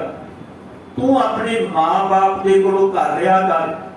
ਜਦੋਂ ਬੱਚੇ ਨੇ ਬੜੀ ਜ਼ਿਆਦਾ ਜਿੱਦ ਕੀਤੀ ਤੇ ਆਪਣੇ ਪੋਤਰੇ ਨੂੰ ਨਾਲ ਲੈ ਕੇ ਚੱਲ ਪਏ। ਹੁਣ ਦਾਦੇ ਦੀ ਉਂਗਲ ਫੜ ਕੇ ਜਾਂਦਾ ਪਿਆ, ਤੇ ਅਕਸਰ ਗੱਲਾਂ ਸੁਣਦਾ ਹੁੰਦਾ ਸੀ ਵੀ ਦਾਦਾ ਜੀ ਕਹਿੰਦੇ ਨੇ ਵੀ ਅੰਮ੍ਰਿਤ ਵੇਲਾ ਬੜਾ ਜ਼ਰੂਰੀ ਹੈ, ਸਵੇਰ ਦਾ ਵਕਤ ਬੜਾ ਜ਼ਰੂਰੀ ਹੈ। ਰਸਤੇ 'ਚ ਜਾਂਦਿਆਂ ਕੀ ਵੇਖਦੇ ਨੇ ਲੋਕ, ਕੋਈ ਪੁਰਾਣਾ ਸਮਾਂ ਸੀ, ਕੋਈ ਛੱਤ ਤੇ ਸੁੱਤਾ ਪਿਆ, ਕੋਈ ਗਲੀ ਦੇ ਵਿੱਚ ਸੁੱਤਾ ਪਿਆ। ਲੋਕਾਂ ਨੂੰ ਸੁੱਤਿਆਂ ਨੂੰ ਵੇਖ ਕੇ ਤੇ ਇਸ ਬੱਚੇ ਨੇ ਕਹਿਣਾ, ਦਾਦਾ ਜੀ ਤੁਸੀਂ ਅੰਮ੍ਰਿਤ ਵੇਲੇ ਦੀ ਬੜੀ ਗੱਲ ਕਰਦੇ, ਬੜੀ ਮਹਾਨਤਾ ਦੱਸਦੇ ਹੋ, ਪਰ ਸਾਰੇ ਲੋਕ ਜਿਹੜੇ ਸੁੱਤੇ ਪਏ ਨੇ, ਇਹਨਾਂ ਨੇ ਜੀਵਨ ਐਵੇਂ ਗਵਾ ਦੇਣਾ, ਇਹਨਾਂ ਨੂੰ ਕੀ ਪਤਾ ਹੀ ਕੋਈ ਨਹੀਂ ਅੰਮ੍ਰਿਤ ਵੇਲੇ ਉੱਠਣਾ ਚਾਹੀਦਾ ਹੈ। ਇੱਕ ਦਿਨ ਲੰਘਿਆ, 2 ਦਿਨ ਲੰਘੇ, 3 ਦਿਨ ਲੰਘੇ। ਜਦੋਂ ਤੀਜੇ ਦਿਨ ਇਹ ਗੱਲ ਫਿਰ ਇਸ ਬੱਚੇ ਨੇ ਆਖੀ, ਤੇ ਅੱਗੋਂ ਮੁਹੰਮਦ ਸਾਹਿਬ ਨੇ ਬੋਲ ਕੇ ਕਹਿਣ ਲੱਗੇ, ਬੇਟਾ ਸੁੱਖ ਨਾਲ ਅਜੇ ਤੇ ਤੈਨੂੰ 1.5 ਮਹੀਨੇ ਆਉਂਦਿਆਂ 3 ਦਿਨਾਂ ਦੇ ਵਿੱਚ ਤੈਨੂੰ ਲੋਕਾਂ ਦੇ ਇਹ ਐਬ ਨਜ਼ਰ ਆਉਣ ਲੱਗ ਪਏ, ਤੈਨੂੰ ਸਮਝ ਆ ਗਈ, ਤੈਨੂੰ ਪਤਾ ਲੱਗ ਗਿਆ ਵੀ 3 ਦਿਨਾਂ ਦੇ ਅੰਦਰ ਹੀ ਸਵੇਰੇ ਅੰਮ੍ਰਿਤ ਵੇਲੇ ਉੱਠਣਾ ਚਾਹੀਦਾ ਹੈ, ਅੰਮ੍ਰਿਤ ਵੇਲੇ ਉੱਠ ਕੇ ਮਾਲਕ ਦੀ ਇਬਾਦਤ ਕਰਨੀ ਚਾਹੀਦੀ ਹੈ। ਸੱਚ ਹੈ, ਬੰਦਾ 1 ਦਿਨ ਕਰੇ, 2 ਦਿਨ ਕਰੇ, 3 ਦਿਨ ਕਰੇ, ਇਹਨਾਂ ਕੁਝ ਕਰਨ ਤੋਂ ਬਾਅਦ ਆਪਣੇ ਮਨ ਤੇ ਉਸ ਕੀਤੇ ਹੋਏ ਦਾ ਇਹਨਾਂ ਨੂੰ ਅਹੰਕਾਰ ਲੈ ਕੇ ਤੁਰਦਾ ਹੈ। ਕਹਿੰਦਾ ਮੈਂ ਇੰਨੀ ਵਾਰੀ ਪਾਠ ਕੀਤਾ, ਮੇਰੇ ਮਾਲਕ ਨੂੰ ਮੇਰੀ ਗੱਲ ਤੇ ਮੰਨਣੀ ਪਏਗੀ। ਸੱਚ ਕੀਤਾ ਆਪਣੇ ਵਾਸਤੇ ਹੈ, ਸਮਝਣਾ ਆਪਨੇ ਹੈ, ਪਰ ਅਹਿਸਾਨ ਗੁਰੂ ਤੇ ਕਰਦਾ ਵੀ ਨਹੀਂ ਮੈਂ ਕੀਤਾ, ਇਸ ਕਰਕੇ ਗੁਰੂ ਨੂੰ ਮੇਰੀ ਗੱਲ ਮੰਨਣੀ ਪੈਣੀ। ਮੁਹੰਮਦ ਸਾਹਿਬ ਨੇ ਬੜੀ ਪਿਆਰੀ ਗੱਲ ਆਖੀ, ਬੇਟਾ ਜੀ ਤੁਸੀਂ 2 ਦਿਨ ਜਾਗੇ ਹੋ ਤੇ ਤੁਹਾਨੂੰ ਇਹ ਲੱਗਦਾ ਵੀ ਇਹ ਸਾਰੇ ਲੋਕਾਂ ਦਾ ਜੀਵਨ ਵਿਅਰਥ ਹੈ। ਤੁਸੀਂ 2 ਦਿਨ ਜਾਗੇ ਹੋ, ਜੇ 2 ਦਿਨ ਹੋਰ ਜਾਗ ਗਏ, ਹੋਰ ਆ ਗਏ, ਤੁਹਾਡੀ ਨਿਗਾਹ ਵਿੱਚ ਤੇ ਸਾਰੇ ਲੋਕ ਬੜੇ ਬੁਰੇ ਹੋ ਜਾਣਗੇ। ਨਹੀਂ, ਜੇ ਮਾਲਕ ਦੀ ਇਬਾਦਤ ਕਰਨ ਆਏ ਹੋ, ਆਪਣੀ ਸੁਰਤ ਨੂੰ ਉੱਚਾ ਲੈ ਕੇ ਜਾਓ, ਆਪਣੀ ਸੁਰਤ ਨਾਲ ਦੂਜਿਆਂ ਦੇ ਐਬ ਨਾ ਵੇਖੋ। ਦੂਜਿਆਂ ਦੇ ਐਬ ਵੇਖਣੇ ਬੜੇ ਸੌਖੇ ਨੇ, ਪਰ ਸੱਚੇ ਆਪਣੇ ਅੰਦਰ ਵੱਲ ਵੇਖਣਾ ਬੜਾ ਔਖਾ ਹੈ। ਸਭ ਦੀ ਬਾਣੀ ਕਹਿੰਦੀ ਤੂੰ ਆਪਣੇ ਅੰਦਰ ਵੱਲ ਵੇਖ। ਗੁਰੂ ਅਰਜਨ ਸਾਹਿਬ ਪਾਤਸ਼ਾਹ ਜੀ, ਗੁਰੂ ਰਾਮਦਾਸ ਜੀ ਕਹਿੰਦੇ ਨੇ ਬੇਟਾ ਆਪਣੇ ਅੰਦਰ ਵੱਲ ਵੇਖ, ਤੂੰ ਪਿਤਾ ਨਾਲ ਝਗੜਾ ਕਰਨਾ, ਪਿਤਾ ਨਾਲ ਝਗੜਾ ਕਰਨਾ ਬਹੁਤ ਵੱਡਾ ਪਾਪ ਹੈ।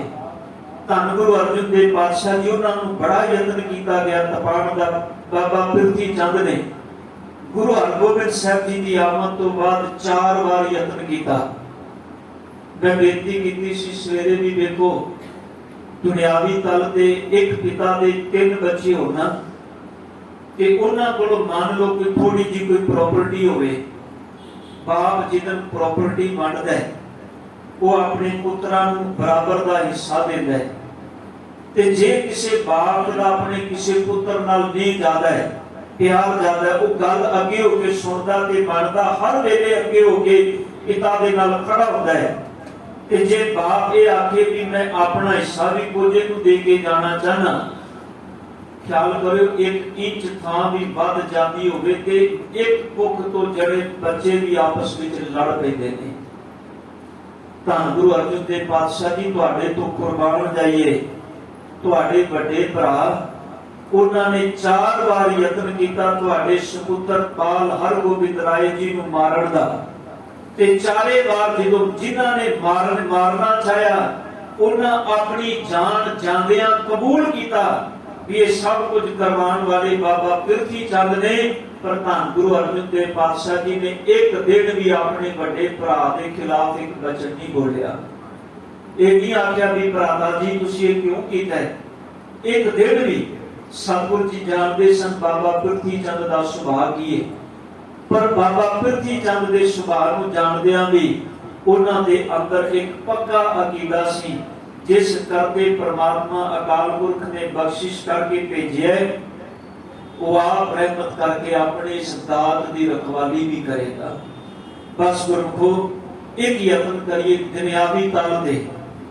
ਬੜੇ ਸੰਸਾਰ ਵਿੱਚ ਹੋਰ ਵੀ ਝਗੜੇ ਨੇ, ਸਾਡੇ ਪਰਿਵਾਰਾਂ ਵਿੱਚ ਝਗੜੇ ਅਕਸਰ ਇਹ ਛੋਟੇ ਛੋਟੇ ਹੁੰਦੇ ਨੇ ਜਿਹੜੇ ਬਹੁਤ ਵੱਡਾ ਰੂਪ ਲੈ ਕੇ ਜਾਂਦੇ ਨੇ। ਮੁੜ ਕੇ ਅਸੀਂ ਕਚਹਿਰੀਆਂ ਦੇ ਅੰਦਰ, ਕੋਰਟ ਦੇ ਅੰਦਰ ਧੱਕੇ ਖਾਂਦੇ ਆ, ਆਪਣੇ ਵੱਡੇ ਵਡੇਰਿਆਂ ਦੀ ਇੱਜ਼ਤ ਨੂੰ ਰੋਲਦੇ ਆ। ਪਰ ਜੇ ਕਿਤੇ ਮਨ ਵਿੱਚ ਮਹਿਸੂਸ ਕਰਕੇ ਚਲੀਏ ਵੀ ਨਹੀਂ ਮਨਾ ਕੀ ਹੋਇਆ, ਮੇਰੇ ਪਿਓ ਨੇ ਇੱਕ ਰਤਾ ਥਾਂ ਇਸ ਮੇਰੇ ਭਰਾ ਨੂੰ ਜ਼ਿਆਦਾ ਦੇ ਦਿੱਤੀ, ਪਰ ਸੱਚ ਹੈ ਮੇਰਾ ਭਰਾ ਸਦਾ ਮੇਰੇ ਮਾਂ-ਬਾਪ ਦੇ ਨਾਲ ਵੀ ਤੇ ਖੜਾ ਹੁੰਦਾ ਹੈ ਨਾ। ਸਿਰਫ ਇੱਕ ਸੋਚ ਦੀ ਗੱਲ ਹੈ, ਜੇ ਥੋੜਾ ਜਿਹਾ ਉਹਨੂੰ ਕਨਵਰਟ ਕਰ ਲਵਾਂਗੇ, ਬਦਲ ਲਵਾਂਗੇ ਤੇ ਖਿਆਲ ਕਰਿਓ ਘਰ ਸਦਾ ਸੁਖੀ ਤੇ ਸ਼ਾਂਤੀ ਰਹੇਗੀ। ਤੇ ਜੇ ਉਸ ਸੋਚ ਨੂੰ ਥੋੜਾ ਜਿਹਾ ਹਉਮੈ ਵਿੱਚ ਲੈ ਕੇ ਚਲੇ ਜਾਵਾਂਗੇ, ਉਹੀ ਘਾਰੇ ਉਹਨੂੰ ਨਰਕ ਬਣ ਲੱਗਿਆ ਸਮਾਂ ਖੇਡ ਵੀ ਨਹੀਂ ਲੱਗਣਾ।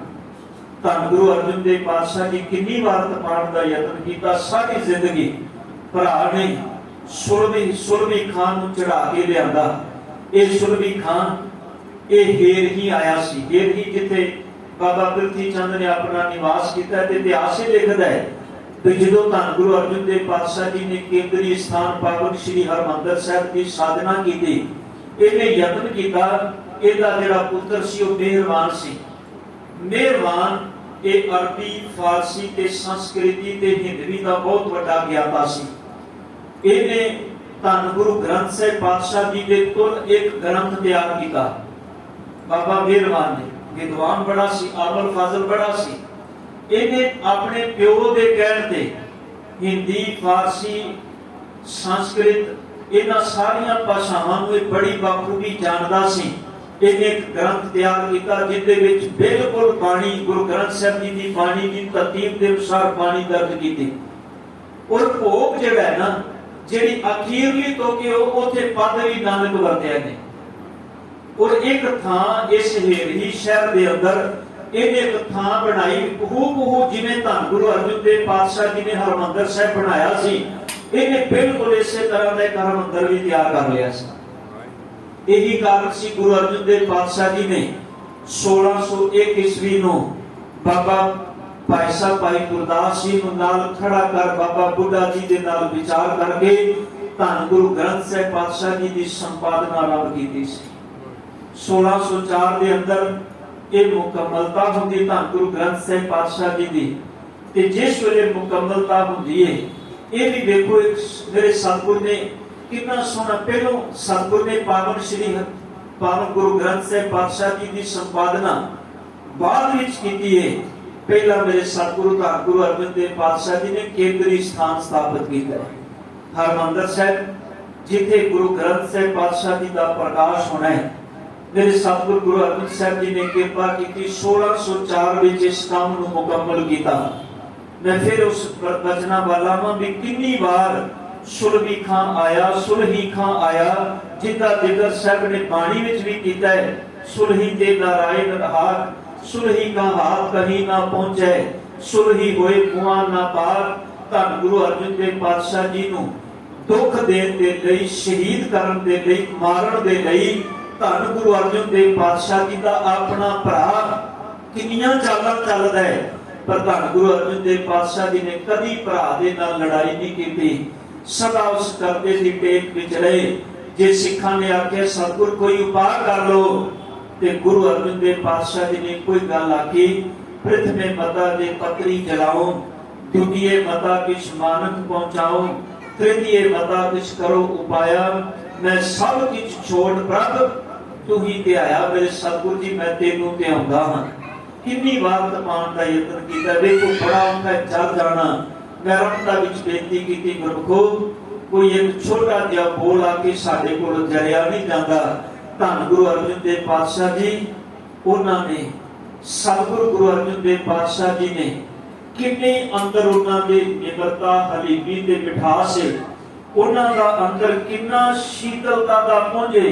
इन्ना कुछ होने के बावजूद भी कभी अपनी रचना तो एक भी खरवा बोल नहीं बोलिया। इन्ने मेरे सतगुरु जी शीतलता के पुंज ने, जिन्होंने अपनी रचना तो किया है, सच विच उन्होंने अपने जीवन विच कमा के साडे सामने रखे है। धन गुरु अर्जन देव पातशाह जी की शहादत के जिहड़े कारण सन, समय के अंदर रह के होर 15 मिनट का समा सिर्फ आपां कारणों नूं वाचन का यत्न कर लईए। ये देसी वचन एक ते जिथों आपां विचार आरंभ कीती भी घट साहिबाना ने जो कुछ सतगुरां दी वडियाई उस्तत विच बोल गए। दूजा भी गुरु अर्जन देव पातशाह जी नूं कितनी बार यत्न किया गया तपान का। सिर्फ एक मैसेज लैके जाना है। देखो असीं सड़क ते चलदे हां, मैं फिर बेनती करदा जावां, असीं रोड ते निकलदे हां, रोड ते जांदे हां, तुसीं किन्ने इंसीडेंट वेखदे हो छोटे छोटे। तुसीं मान लो बाइक ते जा रहे हो, सामने कोई बाइक ते आया, गलती भावें तुहाडी सी, तुसीं उहदे नाल थोड़ा जिहा किते खह जांदे हो। इन्नी कुखैबाजी विच बंदा इन्नियां वड्डियां लड़ाइयां सहेड़ लेंदा है, इन्ना कुछ अगे बोलदा है, माड़ा बोलदा है, जुबान तो भैड़ा बोलदा है। ये बोल इन्नी अगे निकल जाते ने, कई बार एक दूजे नूं मारन तक जाते ने। पर सच है गुरु अर्जन देव पातशाह जी के चरणों विचों अज एक दात लैके जाइए मेरे सतगुरु जी। सच है मेरे मालक जी, असीं जिंदगी विच पहला यत्न करांगे कि असीं ऐसी कंडीशन दे विच अपने आप नूं टिका के रखण दा यत्न करांगे। कभी जीवन के अंदर ऐसा इंसीडेंट वापरदा है, यत्न करो पहला हिला करो, अपने आप नूं निमरता दे विच लियाओ, शांति दे विच लियाओ, टिकाओ दे विच लियाओ। सच विच कई बारी बंदा कर जाता है, पर करन तो बाद जो भुगतदा है उदों सोचदा भी मना कि उदों मैं 2 मिनट की चुप वट जांदा ते अज मैनूं इन्ना वड्डा दुख ना सहना पैंदा। गुरु अर्जन देव पातशाह जी जानते ने लड़िया जा सकता सी भरावां दे नाल, क्या जा सकता सी वीरिया मेरे भराता, मेरे भरा तू क्यों ये काम करना है। मेरे सतगुरु गुरु अर्जन देव पातशाह जी ने कभी नहीं बोलिया, क्योंकि पता सी जे अज बोलांगा ये लड़ाई अगे बढ़ेगी घटेगी नहीं। गुरु नानक दे घर विच बाबे नानक दी गुरता गद्दी दी जिम्मेवारी गुरु अर्जन साहब कहते ने मैनूं मिली है, ते इस जिम्मेदारी नूं निभाउंदिआं गुरु अर्जन देव पातशाह कहते ने गुरु नानक साहब जी का सुनेहा है, पातशाह जी दे अमृत बोल ने। बाबा फरीद साहब जी कहते ने सबर एहो सुआओ जे तू बंदा दृढ़ करे, वध थीवे दरियाओ घट ना थीवे बाढ़। जे तू कहते सबर कर जाए, संतोख विच आ जाए, ते बाबा जी कहते ने तू वध के दरिया बन जाएगा। ते जे किते तू सबर के संतोख नूं मार लए ते सत जानी तेरी पाया एक छप्पड़ वर्गी बन जाएगी, जिथे बदबू तो इलावा कुछ और नहीं मिलेगा। सिर्फ सोचण की गल है। गुरु अर्जन देव पातशाह जी की शहादत वाल करदी है। बड़ी बड़ी साडे सामने सवाल आते हैं, ਤੁਹਾਨੂੰ ਵੀ ਕਈਆਂ ਨੇ ਸਵਾਲ ਕੀਤਾ ਹੋਣਾ ਵੀ ਗੁਰੂ ਅਰਜਨ ਦੇਵ ਪਾਤਸ਼ਾਹ ਜੀ ਦੀ ਸ਼ਹਾਦਤ ਦੇ ਕਾਰਨ ਕੀ ਸਨ। ਦੇਖੋ, ਜਦੋਂ ਗੁਰੂ ਤੇਗ ਬਹਾਦਰ ਸਾਹਿਬ ਜੀ ਦੀ ਸ਼ਹਾਦਤ ਦੀ ਗੱਲ ਚੱਲਦੀ ਹੈ ਤੇ ਬੜਾ ਸਿੱਧਾ ਜਿਹਾ ਰੀਜਨ ਇਤਿਹਾਸ ਵਿੱਚੋਂ ਆਉਂਦਾ ਹੈ ਤੇ ਤਿਲਕ ਜੰਜੂ ਰਾਖਾ ਪਰਬਤਾਂ ਦਾ ਕੀਨੋ ਬੜੋ ਕਲੂ ਮੈਂ ਸਾਡਾ। ਹਾਲਾਂਕਿ ਮੇਰੇ ਸਤਿਗੁਰ ਦੀ ਉਹ ਸ਼ਹਾਦਤ ਮਾਨਵਤਾ ਲਈ ਸੀ, ਕਿਸੇ ਧਰਮ ਲਈ ਨਹੀਂ। ਹਾਂ, ਅਸੀਂ ਜ਼ਰੂਰ ਰੋਲਾ ਪਾ ਕੇ ਗੱਲ ਸਿੱਧ ਕਰਨ ਤੇ ਤੁਲੇ ਹੋਇਆ ਕਿ ਨਹੀਂ, ਤਾਂ ਗੁਰੂ ਤੇਗ ਬਹਾਦਰ ਸਾਹਿਬ ਜੀ ਦੀ ਸ਼ਹਾਦਤ ਦੇ ਵੀ ਸੀ ਗੁਰੂ ਤੇਗ ਬਹਾਦਰ ਸਾਹਿਬ ਤੇ ਹਿੰਦ ਦੀ ਚਾਦਰ ਸਨ। ਨਹੀਂ, ਹਿੰਦ ਦੀ ਨਹੀਂ, ਸਤਿਗੁਰ ਸ੍ਰਿਸ਼ਟੀ ਦੀ ਚਾਦਰ ਸਨ।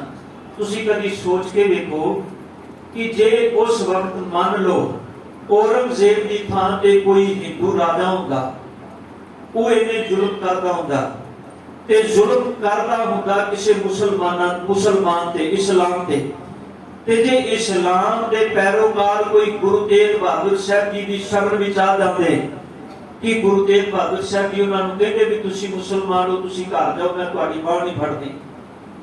ਗੁਰੂ ਨਾਨਕ ਦਾ ਘਰ ਹਰ ਮਜ਼ਲੂਮ ਦੀ ਬਾਂਹ ਫੜਦਾ ਹੈ। ਇੱਥੇ ਕਿਸੇ ਦਾ ਜਾਤ, ਕਿਸੇ ਦਾ ਧਰਮ, ਕਿਸੇ ਦਾ ਮਜ਼ਹਬ ਨਹੀਂ ਵੇਖਿਆ ਜਾਂਦਾ। ਇੱਥੇ ਤੇ ਸਿਰਫ ਵੇਖਿਆ ਜਾਂਦਾ ਹੈ ਆਉਣ ਵਾਲੇ ਦੇ ਅੰਦਰ ਦਾ ਪਿਆਰ। ਇੱਥੇ ਕਦੀ ਕਿਸੇ ਦੇ ਧਰਮ ਨੂੰ ਵੇਖ ਕੇ ਗੱਲ ਨਹੀਂ ਕੀਤੀ ਜਾਂਦੀ। ਤੇ ਮਾਫ ਕਰਨਾ, ਜੇ ਅਸੀਂ ਧਰਮ ਨੂੰ ਵੇਖ ਕੇ ਗੱਲ ਕਰਦੇ ਹਾਂ ਤੇ ਫਿਰ ਅਸੀਂ ਗੁਰੂ ਨਾਨਕ ਦੀ ਗੱਲ, ਗੁਰੂ ਨਾਨਕ ਦੇ ਸੰਦੇਸ਼ ਨੂੰ ਆਪਣੇ ਜੀਵਨ ਵਿੱਚ ਥਾਂ ਦਿੱਤੀ ਹੋਈ ਨਹੀਂ। ਫਿਰ ਸਾਨੂੰ ਸੋਚਣਾ ਪਏਗਾ ਧੰਨ ਗੁਰੂ ਅਰਜਨ ਦੇਵ ਸਾਹਿਬ ਜੀ ਦੀ ਸ਼ਹਾਦਤ ਦੇ ਕੀ ਕਾਰਨ ਸਨ। ਦੇਖੋ, ਉਸ ਵੇਲੇ ਜਦੋਂ ਧੰਨ ਗੁਰੂ ਅਰਜਨ ਸਾਹਿਬ ਜੀ ਦੀ ਸ਼ਹਾਦਤ ਹੋਈ ਨਾ, ਉਸ ਵੇਲੇ ਇੱਕ ਪਾਦਰੀ ਜਿਹਦਾ ਨਾਮ ਇਤਿਹਾਸ ਵਿੱਚ ਆਇਆ W, ਇਸ ਪਾਦਰੀ ਨੇ ਇੱਕ ਕਿਤਾਬ ਲਿਖੀ ਹੈ ਜਿਹਦਾ ਨਾਮ ਹੈ ਸਿੱਖਾਂ ਦੇ ਗੁਰੂ। ਉਸ ਕਿਤਾਬ ਦੇ 38 ਨੰਬਰ ਪੰਨੇ ਤੇ ਉਹਨੇ ਜ਼ਿਕਰ ਕੀਤਾ ਕਿ ਗੁਰੂ ਅਰਜਨ ਸਾਹਿਬ ਜੀ ਦੀ ਸ਼ਹਾਦਤ ਕਿਉਂ ਹੋਈ। ਉਹਨੇ ਸਿਰਫ 4 ਲਾਈਨਾਂ ਲਿਖੀਆਂ ਨੇ, ਪਰ ਉਹ 4 ਲਾਈਨਾਂ ਦੇ ਅੰਦਰ ਉਹਨੇ ਪੂਰੀ ਧੰਨ ਗੁਰੂ ਅਰਜਨ ਸਾਹਿਬ ਜੀ ਦੀ ਸ਼ਹਾਦਤ ਦੇ ਕਾਰਨ ਸਾਡੇ ਸਾਹਮਣੇ ਰੱਖ ਦਿੱਤੇ। ਹਾਲਾਂਕਿ ਕਾਰਨਾਂ ਵਿੱਚ ਸਾਡੇ ਸਾਹਮਣੇ ਆਉਂਦਾ ਹੈ ਚੰਦੂ ਦੀ ਗੱਲ ਕਿ ਸਤਿਗੁਰ ਨੇ ਚੰਦੂ ਦੀ ਬੱਚੀ ਦਾ ਰਿਸ਼ਤਾ ਮੋੜਿਆ। ਉਹ ਕਾਰਨ ਵੀ ਸੀ। ਹਾਲਾਂਕਿ ਜਦੋਂ ਚੰਦੂ ਨੇ ਆ ਕੇ ਬੇਨਤੀ ਕੀਤੀ, ਬਾਅਦ ਵਿੱਚ ਇਹਨੇ ਲੱਖ ਰੁਪਈਆ ਗੁਰੂ ਅਰਜਨ ਸਾਹਿਬ ਜੀ ਦੇ ਇਤਿਹਾਸਕ ਹਵਾਲੇ ਨੇ ਕਨਿੰਗਮ ਲਿਖਦਾ, ਇਹਨੇ 1 ਲੱਖ ਰੁਪਏ ਦੀ ਪੇਸ਼ਕਸ਼ ਕੀਤੀ ਸੀ ਗੁਰੂ ਅਰਜਨ ਸਾਹਿਬ ਜੀ ਨੂੰ ਵੀ ਤੁਸੀਂ ਮੇਰੀ ਧੀ ਦਾ ਰਿਸ਼ਤਾ ਲੈ ਲਓ। ਤਾਂ ਗੁਰੂ ਅਰਜਨ ਸਾਹਿਬ ਜੀ ਨੇ ਆਖਿਆ ਸੀ ਸਾਡਾ ਤੇਰੇ ਨਾਲ, ਤੇਰੀ ਧੀ ਦੇ ਨਾਲ ਸਾਡਾ ਕੋਈ ਵੈਰ ਨਹੀਂ, ਤੇਰੀ ਧੀ ਸਾਡੀ ਧੀਆਂ ਵਰਗੀ ਏ। ਪਰ ਸੱਚ ਹੈ ਚੰਦੂ, ਜਿਹੜੇ ਬੋਲ ਤੂੰ ਆਪਣੀ ਜ਼ੁਬਾਨ ਤੋਂ ਹਉਮੈ ਵਿੱਚ ਆਖੇ ਨੇ, ਮੈਨੂੰ ਆਖੇ ਹੁੰਦੇ ਤੇ ਮੈਂ ਜਲ ਜਾਂਦਾ। ਤੂੰ ਗੁਰੂ ਨਾਨਕ ਦੇ ਘਰ ਨੂੰ ਬੋਲ ਆਖੇ ਤੇ ਮੈਂ ਕਿਵੇਂ ਜਲ ਜਾਵਾਂ। ਕਿਉਂਕਿ ਸਿੱਖਾਂ ਨੇ ਬੇਨਤੀ ਕੀਤੀ ਸੀ। ਤੇ ਧਿਆਨ ਦੇਣਾ, ਗੁਰੂ ਦੀ ਨਿਗਾਹ ਵਿੱਚ 2 ਚੀਜ਼ਾਂ ਹੀ ਸਰਵੋਪਰੀ ਨੇ। ਤਾਂ ਗੁਰੂ ਨਾਨਕ ਸਾਹਿਬ ਜੀ ਨੂੰ ਪੁੱਛਿਆ ਸੀ ਸਿੱਧਾਂ ਨੇ ਸੁਮੇਰ ਪਰਬਤ ਤੇ ਖੜੇ ਹੋ ਕੇ, ਨਾਨਕ ਜੀ ਕਿਹੜੀ ਕਰਾਮਾਤ ਦੇ ਬਾਲਕ ਤੁਹਾਡੇ ਕੋਲੋਂ, ਜਿਹੜੀ ਕਰਾਮਾਤ ਤੁਹਾਨੂੰ ਇੱਕ ਸਥਾਨ ਤੱਕ ਲੈ ਕੇ ਆਈਏ। ਤੇ ਤਾਂ ਗੁਰੂ ਨਾਨਕ ਸਾਹਿਬ ਜੀ ਨੇ 2 ਚੀਜ਼ਾਂ ਗਿਣਾਈਆਂ ਸਨ। ਹਰ ਸਿੱਖ ਆਪਣੇ ਪੱਲੇ ਮੰਨ ਲਿਓ 2 ਚੀਜ਼ਾਂ ਕਿਹੜੀਆਂ। ਬਾਬੇ ਨਾਨਕ ਨੇ ਆਖਿਆ ਸੀ ਗੁਰ ਸੰਗਤ ਬਾਣੀ ਬਿਨਾ ਦੂਜੀ ਓਟ ਨਹੀਂ ਹੈ ਰਾਈ। ਗੁਰੂ ਕੀ ਸੰਗਤ ਤੇ ਗੁਰੂ ਦੀ ਬਾਣੀ ਤੋਂ ਬਿਨਾ, ਇੱਕ ਗੁਰੂ ਦੀ ਸੰਗਤ ਤੇ ਦੂਜਾ ਗੁਰੂ ਦੀ ਬਾਣੀ। ਧਿਆਨ ਦੇਣਾ, ਗੁਰੂ ਸੰਗਤ ਨੂੰ ਸਾਹਿਬ ਨੇ ਆਖਿਆ ਵਿੱਚ ਸੰਗਤ ਹਰ ਪ੍ਰਭ ਵਸੈ ਜੀ। ਉਹ ਸਾਹਿਬ ਕਹਿੰਦੇ ਨੇ ਸੰਗਤ ਦੇ ਅੰਦਰ ਕਰਤਾ ਆਪ ਵਸਦਾ ਹੈ। ਤੇ ਜਦੋਂ ਸੰਗਤ ਨੇ ਬੇਨਤੀ ਕਰ ਦਿੱਤੀ ਕਿ ਸਤਿਗੁਰੂ ਚੰਦੂ ਨੇ ਗੁਰੂ ਨਾਨਕ ਦੇ ਘਰ ਨੂੰ ਇੰਨੇ ਮਾੜੇ ਬੋਲ ਆਖੇ ਨੇ, ਕਿਰਪਾ ਕਰਕੇ ਚੰਦੂ ਦੀ ਧੀ ਦਾ ਸਾਗ ਜਿਹੜਾ ਵਾਪਸ ਮੋੜ ਦਿਓ। ਗੁਰੂ ਅਰਜਨ ਦੇਵ ਪਾਤਸ਼ਾਹ ਜੀ ਨੇ ਸਾਗ ਵਾਪਸ ਮੋੜ ਦਿੱਤਾ। ਇਹ ਵੀ ਇੱਕ ਕਾਰਨ ਹੈ, ਪਰ ਸਹਿ ਕਾਰਨ ਹੈ। ਪਰ ਧਿਆਨ ਦੇਣਾ, ਇਸ ਤੋਂ ਅੱਗੇ ਜਾ ਕੇ ਫਿਰ ਦੂਜੀ ਅਸੀਂ ਜ਼ਿਕਰ ਕਰਨੇ ਆ ਵੀ 4 ਭਗਤ ਜਿਹੜੇ ਗੁਰੂ ਦੀ ਸ਼ਰਨ ਵਿੱਚ ਆਏ। ਮੈਂ ਜ਼ਿਕਰ ਕਰਨਾ ਹੈ ਉਸ W ਨੇ, ਪਾਦਰੀ ਨੇ ਜਿਹੜੀ ਗੱਲ ਕੀਤੀ ਉਹਨੇ 4 ਪੰਕਤੀਆਂ ਵਿੱਚ ਕੀਤੀ ਹੈ। ਪਰ ਜਿਹੜੇ ਕਾਰਨ ਆਮ ਅਸੀਂ ਵਾਚਨੇ ਆ, ਉਹ ਕਾਰਨ ਨੇ ਚੰਦੂ ਦੀ ਲੜਕੀ ਦਾ ਸਾਗ ਮੋੜਨਾ, 4 ਭਗਤਾਂ ਦਾ ਗੁਰੂ ਅਰਜਨ ਸਾਹਿਬ ਜੀ ਦੇ ਚਰਨਾਂ ਵਿੱਚ ਆਣਾ। ਜਦੋਂ ਸਤਿਗੁਰ ਜੀ ਅੰਮ੍ਰਿਤ ਬਾਣੀ ਦੀ ਸੰਪਾਦਨਾ ਕਰ ਰਹੇ ਸਨ ਤੇ ਆ ਕੇ ਇਹ ਕਹਿਣਾ ਵੀ ਬਾਣੀ ਸਾਡੀ ਵੀ ਇਹਦੇ ਵਿੱਚ ਲਿਖੋ, ਜੋ ਪੋਥੀ ਤੁਸੀਂ ਤਿਆਰ ਕਰ ਰਹੇ ਹੋ। ਗੁਰੂ ਅਰਜਨ ਦੇਵ ਪਾਤਸ਼ਾਹ ਜੀ ਨੇ ਉਹਨਾਂ 4 ਦੇ ਬੋਲ ਸੁਣੇ। उन्हां चारां दे वचन सुनन तो बाद साहब ने उन्हां चारां नूं आख्या भी तुहाडी बाणी नहीं दर्ज कीती जा सकदी, क्योंकि तुहाडी बाणी बोलां दे विचों हौमे दी बो आउंदी है। साहब जी ने उन्हां चारां नूं वापस मोड़िया। इन्हां दा जिहड़ा आगू सी भगत कान्हा, ये चार भगत आए सन, भगत कान्हा, पीलू, छज्जू ते साहब साहब। इन्हां चारां नूं सतगुर ने वापस मोड़िया, पर जांदियां होए इन्हां दा आगू जिहड़ा सी कान्हा, वो कह के गया भी मैं देखना तुसी किवें इस ग्रंथ की संपादना करदे हो। मैं जहांगीर नूं जाके तुहाडी गल कवांगा, मैं तुहाडा ये ग्रंथ कदे भी पूरा नहीं होण देना, मैं तुहाडे मनसूबिਆਂ नूं कदे नहीं पूरा होण देना। पर रब दी बख्शिश, रब दी रहमत ये लाहौर तक पहुंच ही ना सकिया। रस्ते दे विच इहदी मौत हो गई, पर इहदी मौत का कारण भी जाके गुरु अर्जन देव पातशाह जी नूं ही दस्सिया गया। मुड़ के ये चार भगतां दी गल आंदी है। ते तीजा हवाला फिर जिहड़ा है वो जहांगीर दा अपना पुत्र सी, जिहदा नाम इतिहास विच जिदों असीं पढ़दे हां कि जिन्हें बगावत कर दी सी धन गुरु माफ करना जहांगीर के खिलाफ, इन्हें जो बगावत की इहदे पुत्र ने, ते इह सतगुरु गुरु अर्जन देव पातशाह जी की शरण विच गया सी। बगावत इन्हें की, बगावत करने तो बाद जहांगीर ने इहनूं कैद विच रख लिया। कैद विच कुछ महीने लंघे। इन्हें अपने पिता, अपने दादा अकबर की कबर ते फुल चढ़ाने की गल की। फुल चढ़ाने के लिए निकलिया ते गुरु अर्जन साहब जी की शरण विच गोइंदवाल चला गया। उत्थे गुरु अर्जन साहब जी की शरण विच सतगुरां दे चरनां विच गया। कई दिनां दा भुखा सी। सतगुर ने भोजन पुछया, इहनूं आए नूं बिठाया, गलबात की, पर नाल सरकारे दरबारे गल ये फैला दी गई भी धन गुरु अर्जन देव पातशाह जी ने दी मदद की है। सतगुरु गुरु अर्जन साहब जी की शहादत के कुछ कारण दसे गए इतिहास विचों। पर उस डब्ल्यू ने पादरी ने बड़ी प्यारी गल की। कह लगे गुरु अर्जन साहब जी की शहादत के जिहड़े कारण ने, एक ते गुरु अर्जन साहब जी जिहड़े दीनां की मदद हर वेले करते सन, और ये गुरु नानक साहब जी तो सिलसिला आरंभ होया। गुरु नानक के घर विच जिहड़ा भी आ जाए, मैं पहलो बेनती की, आए नूं कदी नहीं पूछया जांदा तेरा धर्म की है। किसी नूं रोटी चाहिए होवे, कपड़ा चाहिए होवे, कुछ भी चाहिए होवे, कदे नहीं पूछया जांदा तेरी जात की, तेरा वर्ण की, तेरा मजहब की। ध्यान देना, कदी लंगरां दे विच जदों गुरु घर दे विच लंगर चलदा है, कदी किसी नूं पुछ के दिता जांदा है भी तू किहड़ी जात दा है ते तैनूं किहड़ा प्रसादा देना चाहिए। भी जिहड़ी खीर है ते सिर्फ सिखां दे लई, दूजियां बंदियां लई नहीं, जिहड़े होर पदार्थ ने नहीं, किते भी किसी थां ते वितकरा नहीं। इत्थों तक जे अकबर भी घर गुरु अमरदास पातशाह जी की शरण विच आया ते ओनूं भी साधारण लोकां दी तरह पंगत दे विच बैठ के लंगर छकना पिया, तां गुरु अमरदास जी दे दीदार हो गए। धन गुरु अमरदास पातशाह जी दे दर्शन बाद विच इहने बचन लिखिया, कहंदा एक ते गुरु अर्जन साहब जी दीनां दी मदद करदे सन, और इहदे विच कोई दोरावा नहीं। जदों लाहौर अकाल पिया सी, इधर धन गुरु अर्जन साहब जी हरमंदर साहब की उसारी चल रही बड़े जोरां ते, सिंह संगतां आउंदियां ने, ते जदों हरमंदर साहब की उसारी चल रही सी, उस वेले लाहौर के अंदर काल पै गया। धन गुरु अर्जन देव पातशाह जी सिखां दे नाल लाहौर गए। सतगुरां ने सिखां नूं हुकम कीता, हुण जिन्नी घर बेटा है वो हरमंदर साहब ने तुसीं लाहौर लै के आओ। सारी रसद भेटा, काल भेटा लाहौर पहुंची। उत्थे सतगुरां ने अपने हथी लोकां नूं जिन्हां ने इस अकाल विच शरीर त्यागिया उन्हां दा संस्कार कीता, जिहड़े शरीर करके दुखी सन उन्हां दा इलाज कीता, जिन्हां नूं जिस चीज की जरूरत धन गुरु अर्जन साहब जी ने मुहैया कराई। गुरु अर्जन देव पातशाह जी हर वेले दीनां दे नाल खड़े सन। इत्थे सतगुरां दी शरण विच साईं मियां मीर जी आए सन, जिन्हां ते गुरु अर्जन साहब जी की शख्सियत का बड़ा प्रभाव पिया। वो गुरु अर्जन साहब जी के मुरीद बन गए। धन गुरु अर्जन देव पातशाह जी की शरण विच आए। सतगुरु गुरु अर्जन देव पातशाह जी ते दीनां दी मदद करने हर वेले तत्पर रहते सन। दूजा लिखते ने गुरु अर्जन साहब जी ने सिखां नूं केंद्री स्थान दिता। ध्यान देना, जिस धर्म के लोग संसार के अंदर काबज होन, वो कभी नहीं चाहते घट गिनती के लोग अपना कोई केंद्रीय स्थान या केंद्रीय ग्रंथ स्थापित कर। वो हमेशा चाहते हैं भी ये दब के रहन, साडे थले रहन, ये साडी अगवाई विच चलन, इन्हां नूं अपनी गल करन दा आजादी दे अंदर फ्रीडम तौर पे ये अपनी गल समाज विच ना रख सकन। इस करके बड़े यत्न किए जाते हैं हुकूमतां वल्लों। उस वेले जहांगीर एक किवें बर्दाश्त कर सकता सी कि गुरु अर्जन देव पातशाह जी ने सिखां नूं केंद्रीय स्थान दे दिता है। हरमंदर साहब जिथे, हालांकि हरमंदर साहब वो पावन धरती है जिथे किसी भी गुरु की आमद नहीं हुई।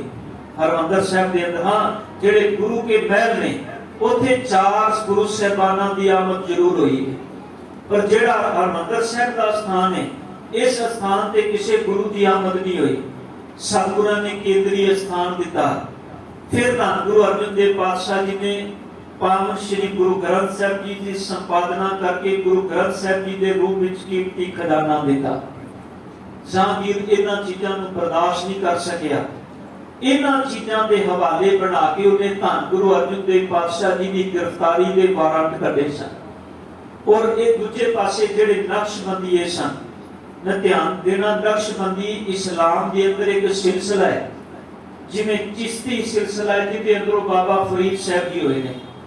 इस तरह सिलसिले ने जिवें साडे विच फिरके बन गए भी ये अखंड कीर्तनिया है, एक टकसाल का नुमाइंदा है। इसी तरह जेडे इस्लाम के अंदर ने वो सिलसिले होंदे ने, अपने धड़े बना लेने वक्खो वखरे।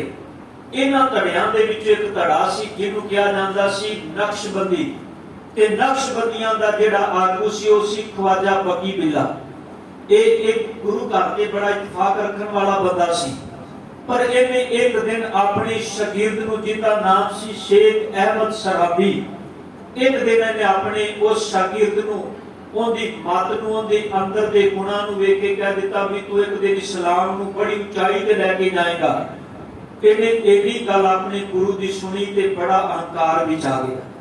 बड़ा औखा हुंदा है किसी की वडियाई नूं पछा लेना समाज दे विच। ये इन्ना अहंकार विच आया ने अपने आप नूं दुनिया का क्यों कहना शुरू कर दिता। क्यों कहते हैं उस बंदे नूं जिंदे हाथ विच सर्व धर्म नाम गुण सब कुछ होवे, जेड़ा अपने आप नूं धरती दा सरोपरी कहता है। इन्हें अपने आप नूं क्यों कहना शुरू किया। यही कारण सी धन गुरु अर्जुन देव पातशाह जी की शहादत विच इन्हां नक्शबंदियां दा बड़ा वड्डा रोल सी, क्योंकि इन्हां नक्शबंदियां ने ये कदे भी नौन धर्म नूं दूजे धर्म के लोकां नूं बर्दाश्त करदे ही नहीं सन। शेख अहमद सरहंदी के बोल सन कि इस धरती ते इस्लाम तो बिना कोई दूजा धर्म नहीं रहना चाहिए। वो कहता सी जिन्ने मंदिर ने, जिन्ने होर धर्म नूं मनण वाले ने, उन्हां सारियां नूं इस धर्म के अंदर कन्वर्ट करना चाहिए। ये शेख अहमद सरहंदी की सोच सी। ते जदों जहांगीर तख्त ते बैठा, मुर्तजा खां शेख अहमद सरहंदी का बड़ा निकटवर्ती सी, बड़ा नेड़े दा सी। हुण शेख अहमद सरहंदी ने मुर्तजा खां नूं मोहरे दे तौर ते वरतिया ते मोहरे दे तौर ते वरत के जहांगीर दे तख्त ते बैठे ही धन गुरु अर्जन देव पातशाह जी की उन्हां नूं गिरफ्तार करने दे लई कान भरने शुरू कर दिते। हालांकि ये कोई नवी गल नहीं सी। अकबर दे घेड़े के ना बहुत यत्न कीता सी। अकबर ने बकायदा गुरु घर दे अंदर सुनेहा भेजिया सी कि जेड़ी बाणी तुसी पढ़दे हो, पोथी तुसी पढ़दे हो, इस पोथी दे अंदर इस्लाम बाबत बहुत कुछ माड़ा लिखिया गया है जेड़ा मेरे तक पहुंचे है। मैं चाहना तुसी इस पोथी नूं लैके आओ मेरे दरबार विच। मैं इस पोथी नूं वाचना चाहना, सुनना चाहना, तुहाडे मुखों बोल बोल सुनना चाहना भी इस पोथी दे अंदर की लिखिया है। बाबा भाई गुरदास जी, भाई जेठा जी जिहदे बाद विच गुरु रामदास जी बने ने, ये अकबर के दरबार विच गए सन। पोथी पढ़ी गई, गुरु ग्रंथ साहिब पातशाह जी उस वेले पोथी रूप विच सन, बाणी सुनाई गई। अकबर इतना खुश होया बाणी सुन के, इहने धन गुरु ग्रंथ साहिब पातशाह जी पोथी रूप नूं दीदार दर्शन करके सिजदा करके अपने पल्लेओं कुछ भेटा धन गुरु ग्रंथ साहिब पातशाह पाक पोथी के रूप विच आद ग्रंथ के सामने रखी ते नाल वचन किया सी जेड़े ये बोल कहंदे ने भी इहदे विच बहुत कुछ माड़ा लिखिया है, उन्हां नूं इस गल नूं सोचना चाहिए है। सिर्फ अपनी ईर्खा करके इस ग्रंथ नूं माड़ा नहीं आखना चाहिए। ਇਹ ਅਕਬਰ ਦੇ ਬੋਲ ਸਨ। ਬਾਅਦ ਵਿੱਚ ਜਹਾਂਗੀਰ ਇਹਨਾਂ ਚੀਜ਼ਾਂ ਦੀ ਪੜਚੋਲ ਨਾ ਕਰ ਸਕਿਆ, ਉਹਨੇ ਧੰਨ ਗੁਰੂ ਅਰਜਨ ਸਾਹਿਬ ਜੀ ਦੀ ਗ੍ਰਿਫਤਾਰੀ ਦੇ ਵਾਰੰਟ ਦਿੱਤੇ। मैं बेनती करा भी अकबर की मौत अक्तूबर 1605 विच हुई। 14 अक्तूबर 1605 ਨੂੰ अकबर की मौत होती है ते 24-23 अक्तूबर ਨੂੰ जहांगीर 9 दिन के शोक तो बाद एक गद्दी ते बैठा है, तखत ते बैठा है ते ਜਦੋਂ तखत ते बैठा है तकरीबन 7 महीनों बाद 15 मई ਨੂੰ ਧੰਨ ਗੁਰੂ ਅਰਜਨ ਦੇਵ ਪਾਤਸ਼ਾਹ ਜੀ ਦੀ ਗ੍ਰਿਫਤਾਰੀ ਦੇ ਵਾਰੰਟ ਕੱਢ ਦਿੰਦੇ ਹੈ। ਔਰ ਸਤਿਗੁਰ ਦੀ ਗ੍ਰਿਫਤਾਰੀ ਦਾ ਸਿਰਫ ਇਹ ਬਹਾਨਾ ਬਣਾਇਆ ਜਾਂਦਾ ਵੀ ਇਹਨਾਂ ਨੇ ਮੇਰੇ ਪੁੱਤਰ ਦੀ ਮਦਦ ਕੀਤੀ ਹੈ, ਕਿ ਜਿਹੜਾ ਮੇਰੇ ਖਿਲਾਫ ਖੜਾ ਹੋ ਗਿਆ। ਇਹਨਾਂ ਨੇ ਜਿਹੜਾ ਧਾਰਮਿਕ ਗ੍ਰੰਥ ਸਿਰਜਿਆ ਉਹਦੇ ਵਿੱਚ ਸਾਡੇ ਮੁਹੰਮਦ ਸਾਹਿਬ ਜੀ ਦੇ ਬੋਲ ਦਰਜ ਕੀਤੇ ਜਾਣ। ਗੁਰੂ ਅਰਜਨ ਦੇਵ ਪਾਤਸ਼ਾਹ ਜੀ ਨੇ ਇਹਨਾਂ ਸਾਰੀਆਂ ਗੱਲਾਂ ਤੋਂ ਮਨਾ ਕਰ ਦਿੱਤਾ। ਸਾਹਿਬ ਨੇ ਆਖਿਆ ਨਹੀਂ, ਇਹਦੇ ਵਿੱਚ ਸਿਰਫ ਕਰਤੇ ਦੀ ਸਿਫਤ ਲਿਖੀ ਜਾ ਸਕਦੀ ਹੈ, ਕਿਸੇ ਬੰਦੇ ਦੀ ਸਿਫਤ ਨਹੀਂ। ਗੁਰੂ ਗ੍ਰੰਥ ਸਾਹਿਬ ਪਾਤਸ਼ਾਹ ਜੀ ਦੀ ਬਾਣੀ ਵਿੱਚ ਕਿਸੇ ਇਨਸਾਨ ਦੀ ਸਿਫਤ ਨਹੀਂ, ਸਿਰਫ ਕਰਤੇ ਦੀ ਵਡਿਆਈ ਹੈ। ਤੇ ਮੈਂ ਕਈ ਵਾਰੀ ਬੇਨਤੀ ਕਰਨਾ ਹੁੰਦਾ ਕਿ ਜਦੋਂ ਖਾਸ ਕਰਕੇ ਅਸੀਂ ਗੁਰੂ ਗ੍ਰੰਥ ਸਾਹਿਬ ਪਾਤਸ਼ਾਹ ਜੀ ਦੀ ਹਾਜ਼ੂਰੀ ਵਿੱਚ ਖੜੇ ਹੋ ਕੇ ਕਿਸੇ ਬੰਦੇ ਦੀ ਉਸਤਤ ਕਰਨੀ ਸ਼ੁਰੂ ਕਰ ਦਿੰਦੇ ਹਾਂ, ਸਾਨੂੰ ਸੋਚਣਾ ਪਏਗਾ ਵੀ ਨਹੀਂ, जिस करते की गोद विच बैठ के किसी बंदे की उस्त करने उस गुरु ग्रंथ साहब जी की संपूर्ण बाणी दे विच सिर्फ उस करते परमात्मा की सिफत वडियाई है, किसी बंदे की सिफत है ही। सोचना पेगा भी असीं कितना बड़ा गुनाह करने। पर खैर धन गुरु अर्जन देव पातशाह जी नूं लाहौर लिआंदा गया। हालांकि मुर्तजा खान नूं कहा गया सी कि सतगुरु गुरु अर्जन देव पातशाह जी का घर कार माल असबाब उन्हां दा परिवार सब कुछ अपने वस विच अपने अधीन कर लिया जाए। पर जिस वेले मुर्तजा खान अमृतसर पहुंचा, इहते सिर्फ धन गुरु अर्जन देव पातशाह जी नूं गिरफ्तार किया गया। गिरफ्तार करके सतगुरां नूं लाहौर लिआंदा गया। जान तो पहला सतगुरां ने गुरता गद्दी की जिम्मेवारी धन गुरु हरगोबिंद साहब जी नूं दित्ती। लाहौर सतगुरां नूं 5 दिन तसीहे दिते गए। अज दा जिहड़ा दिन है ना, जिन्हों तुसीं शहादत दा दिन कहंदे हो, अज दे दिन ते सतगुर नूं 5वें दिन रावी दे विच रोड़ दिता गया सी। इस तो 4 दिन पहला सतगुरां नूं तसीहे दिते गए। उन्हां दा जिक्र बेशक भाई साहब भाई गुरदास जी ने हिंट मात्र दिता अपनी बाणी विच कि वहदे गुर दरियाओ विच मीन कुलीन हेत निर्माणी, दर्शन देख पतंग जो ज्योति अंदर जोत समाणी, शब्द सुरत लिख मृग जो पीर पई चित अवर न जानी, गुरु उपदेश न विसरै बाबी है जो आख बखानी। धन गुरु अर्जन देव पातशाह जी गुरु अर्जन विटों कुर्बानी। धन गुरु अर्जन साहब जी तुहाडे तो कुर्बान जाई।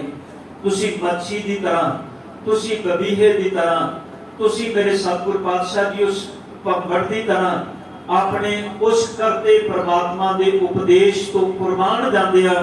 अपने आप नूं ते निशावर कर दिता, पर अपने करते अपने मालक के बोलां नूं तुसीं तलाकरी नहीं देते। ऐसे मेरे सतगुर जी जिन्हां नूं 5 दिन पहले दिन सतगुरां नूं उबलदी देग विच बिठाया गया। उबलदी देग विच सतगुर गुरु अर्जन साहब जी बैठे। उबलदी देग विचों जदों साहब नूं बाहर कढिया, ध्यान देना शरीर नूं कोई गर्म चीज लग जाए, शरीर ते फलूए बनते हैं, पूरा शरीर छालियां दे नाल भरिया। इह इतिहास लिखदा है जिदों शाम हुई ना, इधरों साईं मियां मीर तक खबर पहुंच गई कि गुरु अर्जन साहब जी नूं लाहौर लिआंदा है। कोई दलील कोई अपील नहीं सुनी गई। उन्हां नूं फतवा ला दिता गया है। जिहड़ा चंगेज खान ने कानून बनाया सी, यासावक 10 कानून, जिसके मुताबिक किसी भी रबी रहबर नूं जदों शहीद किया जाए उहदे तन विच खून का कतरा भी बाहर नहीं डुलना चाहिए। उहदा मतलब यह सी कि जिहदा कतरा धरती ते डिग्गा देंदे वर्गे कई होर पैदा होणगे। पर भुल गया सी चंगेज खान भी कतरियां विचों नहीं, शहीद पैदा होंदे ने सोच विचों ते शब्दां विचों। जिहड़े किसी के शरीर को खत्म करके सोच थोड़ा बदली जा सकती। सोचा तो जहांगीर ने भी यही सी भी गुरु अर्जन साहब जी को शहीद कर देंगा। जिहड़ा तुझके जहांगीर विच कहता भी झूठ की दुकान कई सदियों तो चल रही है गोइंदवाल के कंढे ते, मैं बड़े सालों तो सोच रहा सी इहनूं बंद करा। कई हिंदू कई मुसलमान इस घर के अंदर जाते ते शागिर्द बनते ने, पर सच ये है मैं इस दुकान को सदा नहीं बंद करना चाहना। इस दुकान को बंद करने गुरु अर्जन साहब जी ने शहीद किया सी, पर दुकान बंद हो गई। जिन्होंने झूठ की दुकान कहता सी, झूठ की नहीं, सच की दुकान सी। वो ते अपने अंदर का बलवना बयान करता सी, पर सच है भी ये दुकान जिन्हों बंद करना चाहता सी, उनके पुत्र ने 2 किरपाना बाड़ियां। उनके पुत्र ने बैठदे हुक्म कर दिता भी हुण चंगियां जवालियां ते शस्त्र लैके आओ। जिहड़ी दुकान नूं बंद करना चाहता सी, वो बंद नहीं हुई, वो ते होर चढ़दी कला विच अगे गई। और सच विच समय समय ते समय दीआं हुकूमतां नूं इह रहिंदा है कि किसी तरीके नाल इस दुकान नूं बंद कीता जाए, पर जिन्हों तक ये धरती है अकाल दी होंद है, उदों तक अकाल दे बनाए हुए इस पंथ की भी होंद कायम रहनी है। क्योंकि सतगुरु ने इस पंथ नूं अपना पंथ नहीं आख्या। गुरु गोबिंद सिंह पातशाह जी ने तो आख्या खालसा अकाल पुरख की फौज। ये नहीं आख्या खालसा मेरी फौज है। साहब ने किते नहीं आख्या धन गुरु कलगीधर पातशाह ने नहीं इस खालसे नूं मैं साधिया ते मेरी फौज है। साहब कहने लगे नहीं खालसा अकाल पुरख की फौज है, कि जिदों तक अकाल पुरख है उदों तक उनकी फौज भी कायम है। असी बड़ा डरते हैं, बहुत कुछ समाज में ऐसा होता है, बड़ियां हनेरियां ते झक्कड़ झुलते हैं, पर इतना मतलब ये थोड़ा भी सब कुछ खत्म हो गया। सतगुरु गुरु अर्जन देव पातशाह जी नूं पहले दिन पानी विच उबालिया गया, देग विच फलूए बने। दूजे दिन गर्म रेत के कड़छे पाए गए। तीसरे दिन सतगुरु नूं तती तवी ते बिठा के फिर रेत के कड़छे पाए गए। चौथे दिन भी एक प्रक्रिया तो बाद गुरु अर्जन देव पातशाह जी नूं 5वें दिन रावी नदी के अंदर रोड़ दिता गया। ये नहीं, कई इतिहासकारों ने लिखा भी गुरु साहब जी ने स्नान करने की इच्छा जाहिर की थी। सतगुरु जी स्नान कर गए ते बेरी नदी में नहीं, धन गुरु अर्जन देव पातशाह जी नूं जेड़ी हुकूमत ने अपनी निगरानी विच रखिया होवे, जिन्हां खाण पीण तक ते रोक लाई होवे, जेड़े 5 दिनों तो ससीहे दे रहे होण, किवें हो सकदा भी गुरु अर्जन साहब जी की गल नूं प्रमाण कर लेते? नहीं, गुरु अर्जन देव पातशाह जी नूं वेई नदी रावी नदी के अंदर सतगुरां नूं रोड़ दिता गया, शहीद किया गया 5 दिन के तसीहां तो बाद। तो कवि बड़े प्यारे बोल लिखदा, मैं कह के समाप्ति करनी है। हालांकि जदों साईं मियां मीर ने गुरु अर्जन साहब जी नूं तकिया सी, उन्हें भी बेनती की कि सतगुरु पातशाह जी इन्ना ज़ारो ज़ार इतिहास लिखदा भी गुरु अर्जन साहब जी नूं वेख के रोए भी सतगुरु जी तुसी तख्तां दे निवास करने वाले, तुहाडे सिर ते शाही तख्त झुलदे, केस सतगुरु जी चोर झुलदे ने, मेरे मालक जी तुसी हुक्म करो जहांगीर दा तख्ता मैं मिंट विच पलट देंगा। पर सतगुरु गुरु अर्जन साहब जी ने आख्या नहीं साईं मियां मीर, जिस सतगुरु ने सानू ये दात दिती है उन्हें सानू सबर ते उस अपने भाणे विच रहण दा सबक भी दिता है। ते अज असीं अपनी शहादत दे नाल अपने सिखां नूं इह सबक पढ़ा के जाना चाहते हैं भी गुरु के सिखो जीवन दे विच दुख भी आउणगे, इन्नियां मुसीबतां भी आउणगियां, इन्ना कुछ भी झेलना पएगा, पर कदी अपने मालक ते शंका ना करिया जे। सदा उहदे चरनां विच हाथ जोड़ के आख्या जे तेरा किया मीठा लागे, हर नाम पदार्थ नानक मांगे। सदा आख्या जे उलाह नूं मैं काहू ना दियो, मन मीर तुहारो कियो। सदा आख्या जे मीत कहे सोई अपमाना, मीत के करतब कुशल समाना। धन गुरु अर्जन देव पातशाह जी उन्हां दे बाबत उदीक लिखदा है, कहंदे जिंदे सीस ते कदे सी कलश झुड़दे, गरम बालू दे कड़छे पवारिया सी। धन गुरु अर्जन देव साहब जी कई पैर अंगियारां दी सेज बह के तती तवी, कई पैर अंगियारां दी सेज बह के शांतमई दे पूरने पारिया सी। पर नाल कहंदा देखो इना सबर, इना संतोख धन गुरु अर्जन देव पातशाह जी तुहाडे अंदर। कहने लगा कई पैर अंगियारां दी सेज बह के शांतमई दे पूरने पारिया सी, खा के देग दे विच उबालिया, देग दे विच तां उबालिया गया। और मैं कहना सच विच गुरु अर्जन साहब जी तुसी साडे सामने प्रीख्या पा के गए, ਆਉਣ ਵਾਲੇ ਸਮੇਂ ਵਿੱਚ ਤੁਹਾਡੇ ਸਿੱਖਾਂ ਨੇ ਐਸੀਆਂ ਬੜੀਆਂ ਪ੍ਰੀਖਿਆਵਾਂ ਨਿਭਾਈਆਂ। ਇਸੇ ਦਿੱਲੀ ਦੀ ਧਰਤੀ ਤੇ ਭਾਈ ਦਿਆਲਾ ਜੀ ਨੂੰ ਦੇਗ ਵਿੱਚ ਹੀ ਬਾਲਿਆ ਗਿਆ ਸੀ ਨਾ। ਆਖਿਰ ਭਾਈ ਦਿਆਲਾ ਜੀ ਜਦੋਂ ਦੇਗ ਵਿੱਚ ਬੈਠਣ ਲੱਗੇ ਹੋਣਗੇ, ਉਹਨਾਂ ਦੇ ਸਾਹਮਣੇ ਤਸਵੀਰ ਤੇ ਗੁਰੂ ਅਰਜਨ ਸਾਹਿਬ ਜੀ ਦੀ ਹੋਏਗੀ ਨਾ, ਕਿ ਮੇਰਾ ਮੁਰਸ਼ਦ ਇੱਕ ਦਿਨ ਤੱਕ ਇਸ ਉੱਪਰਲੀ ਦੇਗ ਵਿੱਚ ਬੈਠਾ ਸੀ, ਅੱਜ ਮੈਂ ਆਪਣੇ ਮੁਰਸ਼ਦ ਦੇ ਰਾਹ ਤੇ ਚੱਲਿਆ। ਤੇ ਸਿੱਖ ਉਹੀ ਹੈ ਜਿਹੜਾ ਆਪਣੇ ਮੁਰਸ਼ਦ ਦੇ ਰਾਹ ਤੇ ਚੱਲਦਿਆਂ ਕਦੀ ਆਪਣੇ ਮੁਰਸ਼ਦ ਤੋਂ ਮੂੰਹ ਨਹੀਂ ਮੋੜਦਾ। ਸਤਿਗੁਰ ਪਾਤਸ਼ਾਹ ਜੀ ਦੇ ਬਾਬਤ ਉਹ ਕਹਿੰਦਾ ਹੈ, ਧੰਨ ਗੁਰੂ ਅਰਜਨ ਸਾਹਿਬ ਜੀ ਦੇਗ ਦੇ ਵਿੱਚ ਖਾ ਕੇ ਦੇਗ ਦੇ ਵਿੱਚ ਉਬਾਲਿਆਂ ਨੂੰ ਫਿਰ ਵੀ ਸਤਨਾਮ ਵਾਹਿਗੁਰੂ ਗਾ ਰਿਹਾ ਸੀ, ਪਰ ਅੰਤ ਵਿੱਚ ਜਾ ਕੇ ਕਹਿੰਦਾ ਕਹਿਣਾ ਸੌਖਾ ਤੇ ਸੁਣਨਾ ਬਹੁਤ ਸੌਖਾ। ਔਖੀ ਗੱਲ ਹੈ ਅਮਲ ਕਮਾਉਣ ਵਾਲੀ, ਇਹ ਤੇ ਆਤਮਾ ਹੀ ਕੇਵਲ ਰੱਬ ਦੀ ਸੀ, ਤਤੀ ਤਵੀ ਤੇ ਸੁਖਮਣੀ ਗਾਣ ਵਾਲੀ। ਧੰਨ ਗੁਰੂ ਅਰਜਨ ਦੇਵ ਪਾਤਸ਼ਾਹ ਜੀ, ਜਿਨ੍ਹਾਂ ਨੇ ਅੱਜ ਦੇ ਦਿਨ ਸ਼ਹਾਦਤ ਦਾ ਜਾਮ ਪੀਤਾ, ਪਰ ਸੱਚ ਵਿੱਚ ਜਦੋਂ ਅਸੀਂ ਕਾਰਨਾਂ ਨੂੰ ਵੇਖਦੇ ਹਾਂ, ਹਾਲਾਂਕਿ ਸਿਰਫ ਜਹਾਂਗੀਰ ਦਾ ਅੰਦਰੋਂ ਤਵੱਸਵੀ ਹੋਣਾ ਹੀ ਇੱਕ ਬੜਾ ਵੱਡਾ ਕਾਰਨ ਸੀ, ਹੋਰ ਕੋਈ ਵੀ ਕਾਰਨ ਇਸ ਵਿੱਚ ਦੇਖਿਆ ਜਾਏ, ਪਰ ਜਿੰਨੇ ਵੀ ਕਾਰਨ ਸਨ ਜੇ ਉਹਨਾਂ ਨੂੰ ਢੁਕਾਇਆ ਜਾਏ ਤੇ ਗੱਲ ਇੱਥੇ ਆਉਂਦੀ ਵੀ ਸੱਚ ਵਿੱਚ ਜਹਾਂਗੀਰ ਦੇ ਅੰਦਰ ਦਾ ਤਵੱਸਵੀ ਹੋਣਾ ਸੀ, ਉਹ ਬਰਦਾਸ਼ਤ ਨਹੀਂ ਸੀ ਕਰ ਰਿਹਾ ਕਿ ਗੁਰੂ ਨਾਨਕ ਸਾਹਿਬ ਜੀ ਦੇ ਘਰ ਦੀ ਚੜ੍ਹਦੀ ਕਲਾ, ਇੱਥੇ ਹਿੰਦੂ ਵੀ ਆਣ, ਮੁਸਲਮਾਨ ਵੀ ਆਣ, ਇੱਥੇ ਹੋਰ ਧਰਮਾਂ ਦੇ ਲੋਕ ਵੀ ਆਣ। ਉਹ ਚਾਹੁੰਦਾ ਸੀ ਇਹ ਸਾਰਾ ਮੁਲਕ ਜਿਹੜਾ ਹੈ ਉਹ ਇਸਲਾਮ ਬਣ ਜਾਏ, ਅੱਗੇ ਜਾ ਕੇ ਜਿਵੇਂ ਔਰੰਗਜ਼ੇਬ ਨੇ ਕਰਨਾ ਚਾਹਿਆ। ਪਰ ਸੱਚ ਇਹ ਹੈ, ਧੰਨ ਗੁਰੂ ਅਰਜਨ ਦੇਵ ਪਾਤਸ਼ਾਹ ਜੀ ਨੇ ਆਪਣਾ ਆਪਾ ਵਾਰ ਕੇ ਸਮੁੱਚੀ ਮਨੁੱਖਤਾ ਦੇ ਸਾਹਮਣੇ ਪਰਮਾਤਮਾ ਦੇ ਭਾਣੇ ਤੇ ਰੱਬੀ ਰਜ਼ਾ ਵਿੱਚ ਚੱਲਣ ਦੀ ਇੱਕ ਬੜੀ ਵੱਡੀ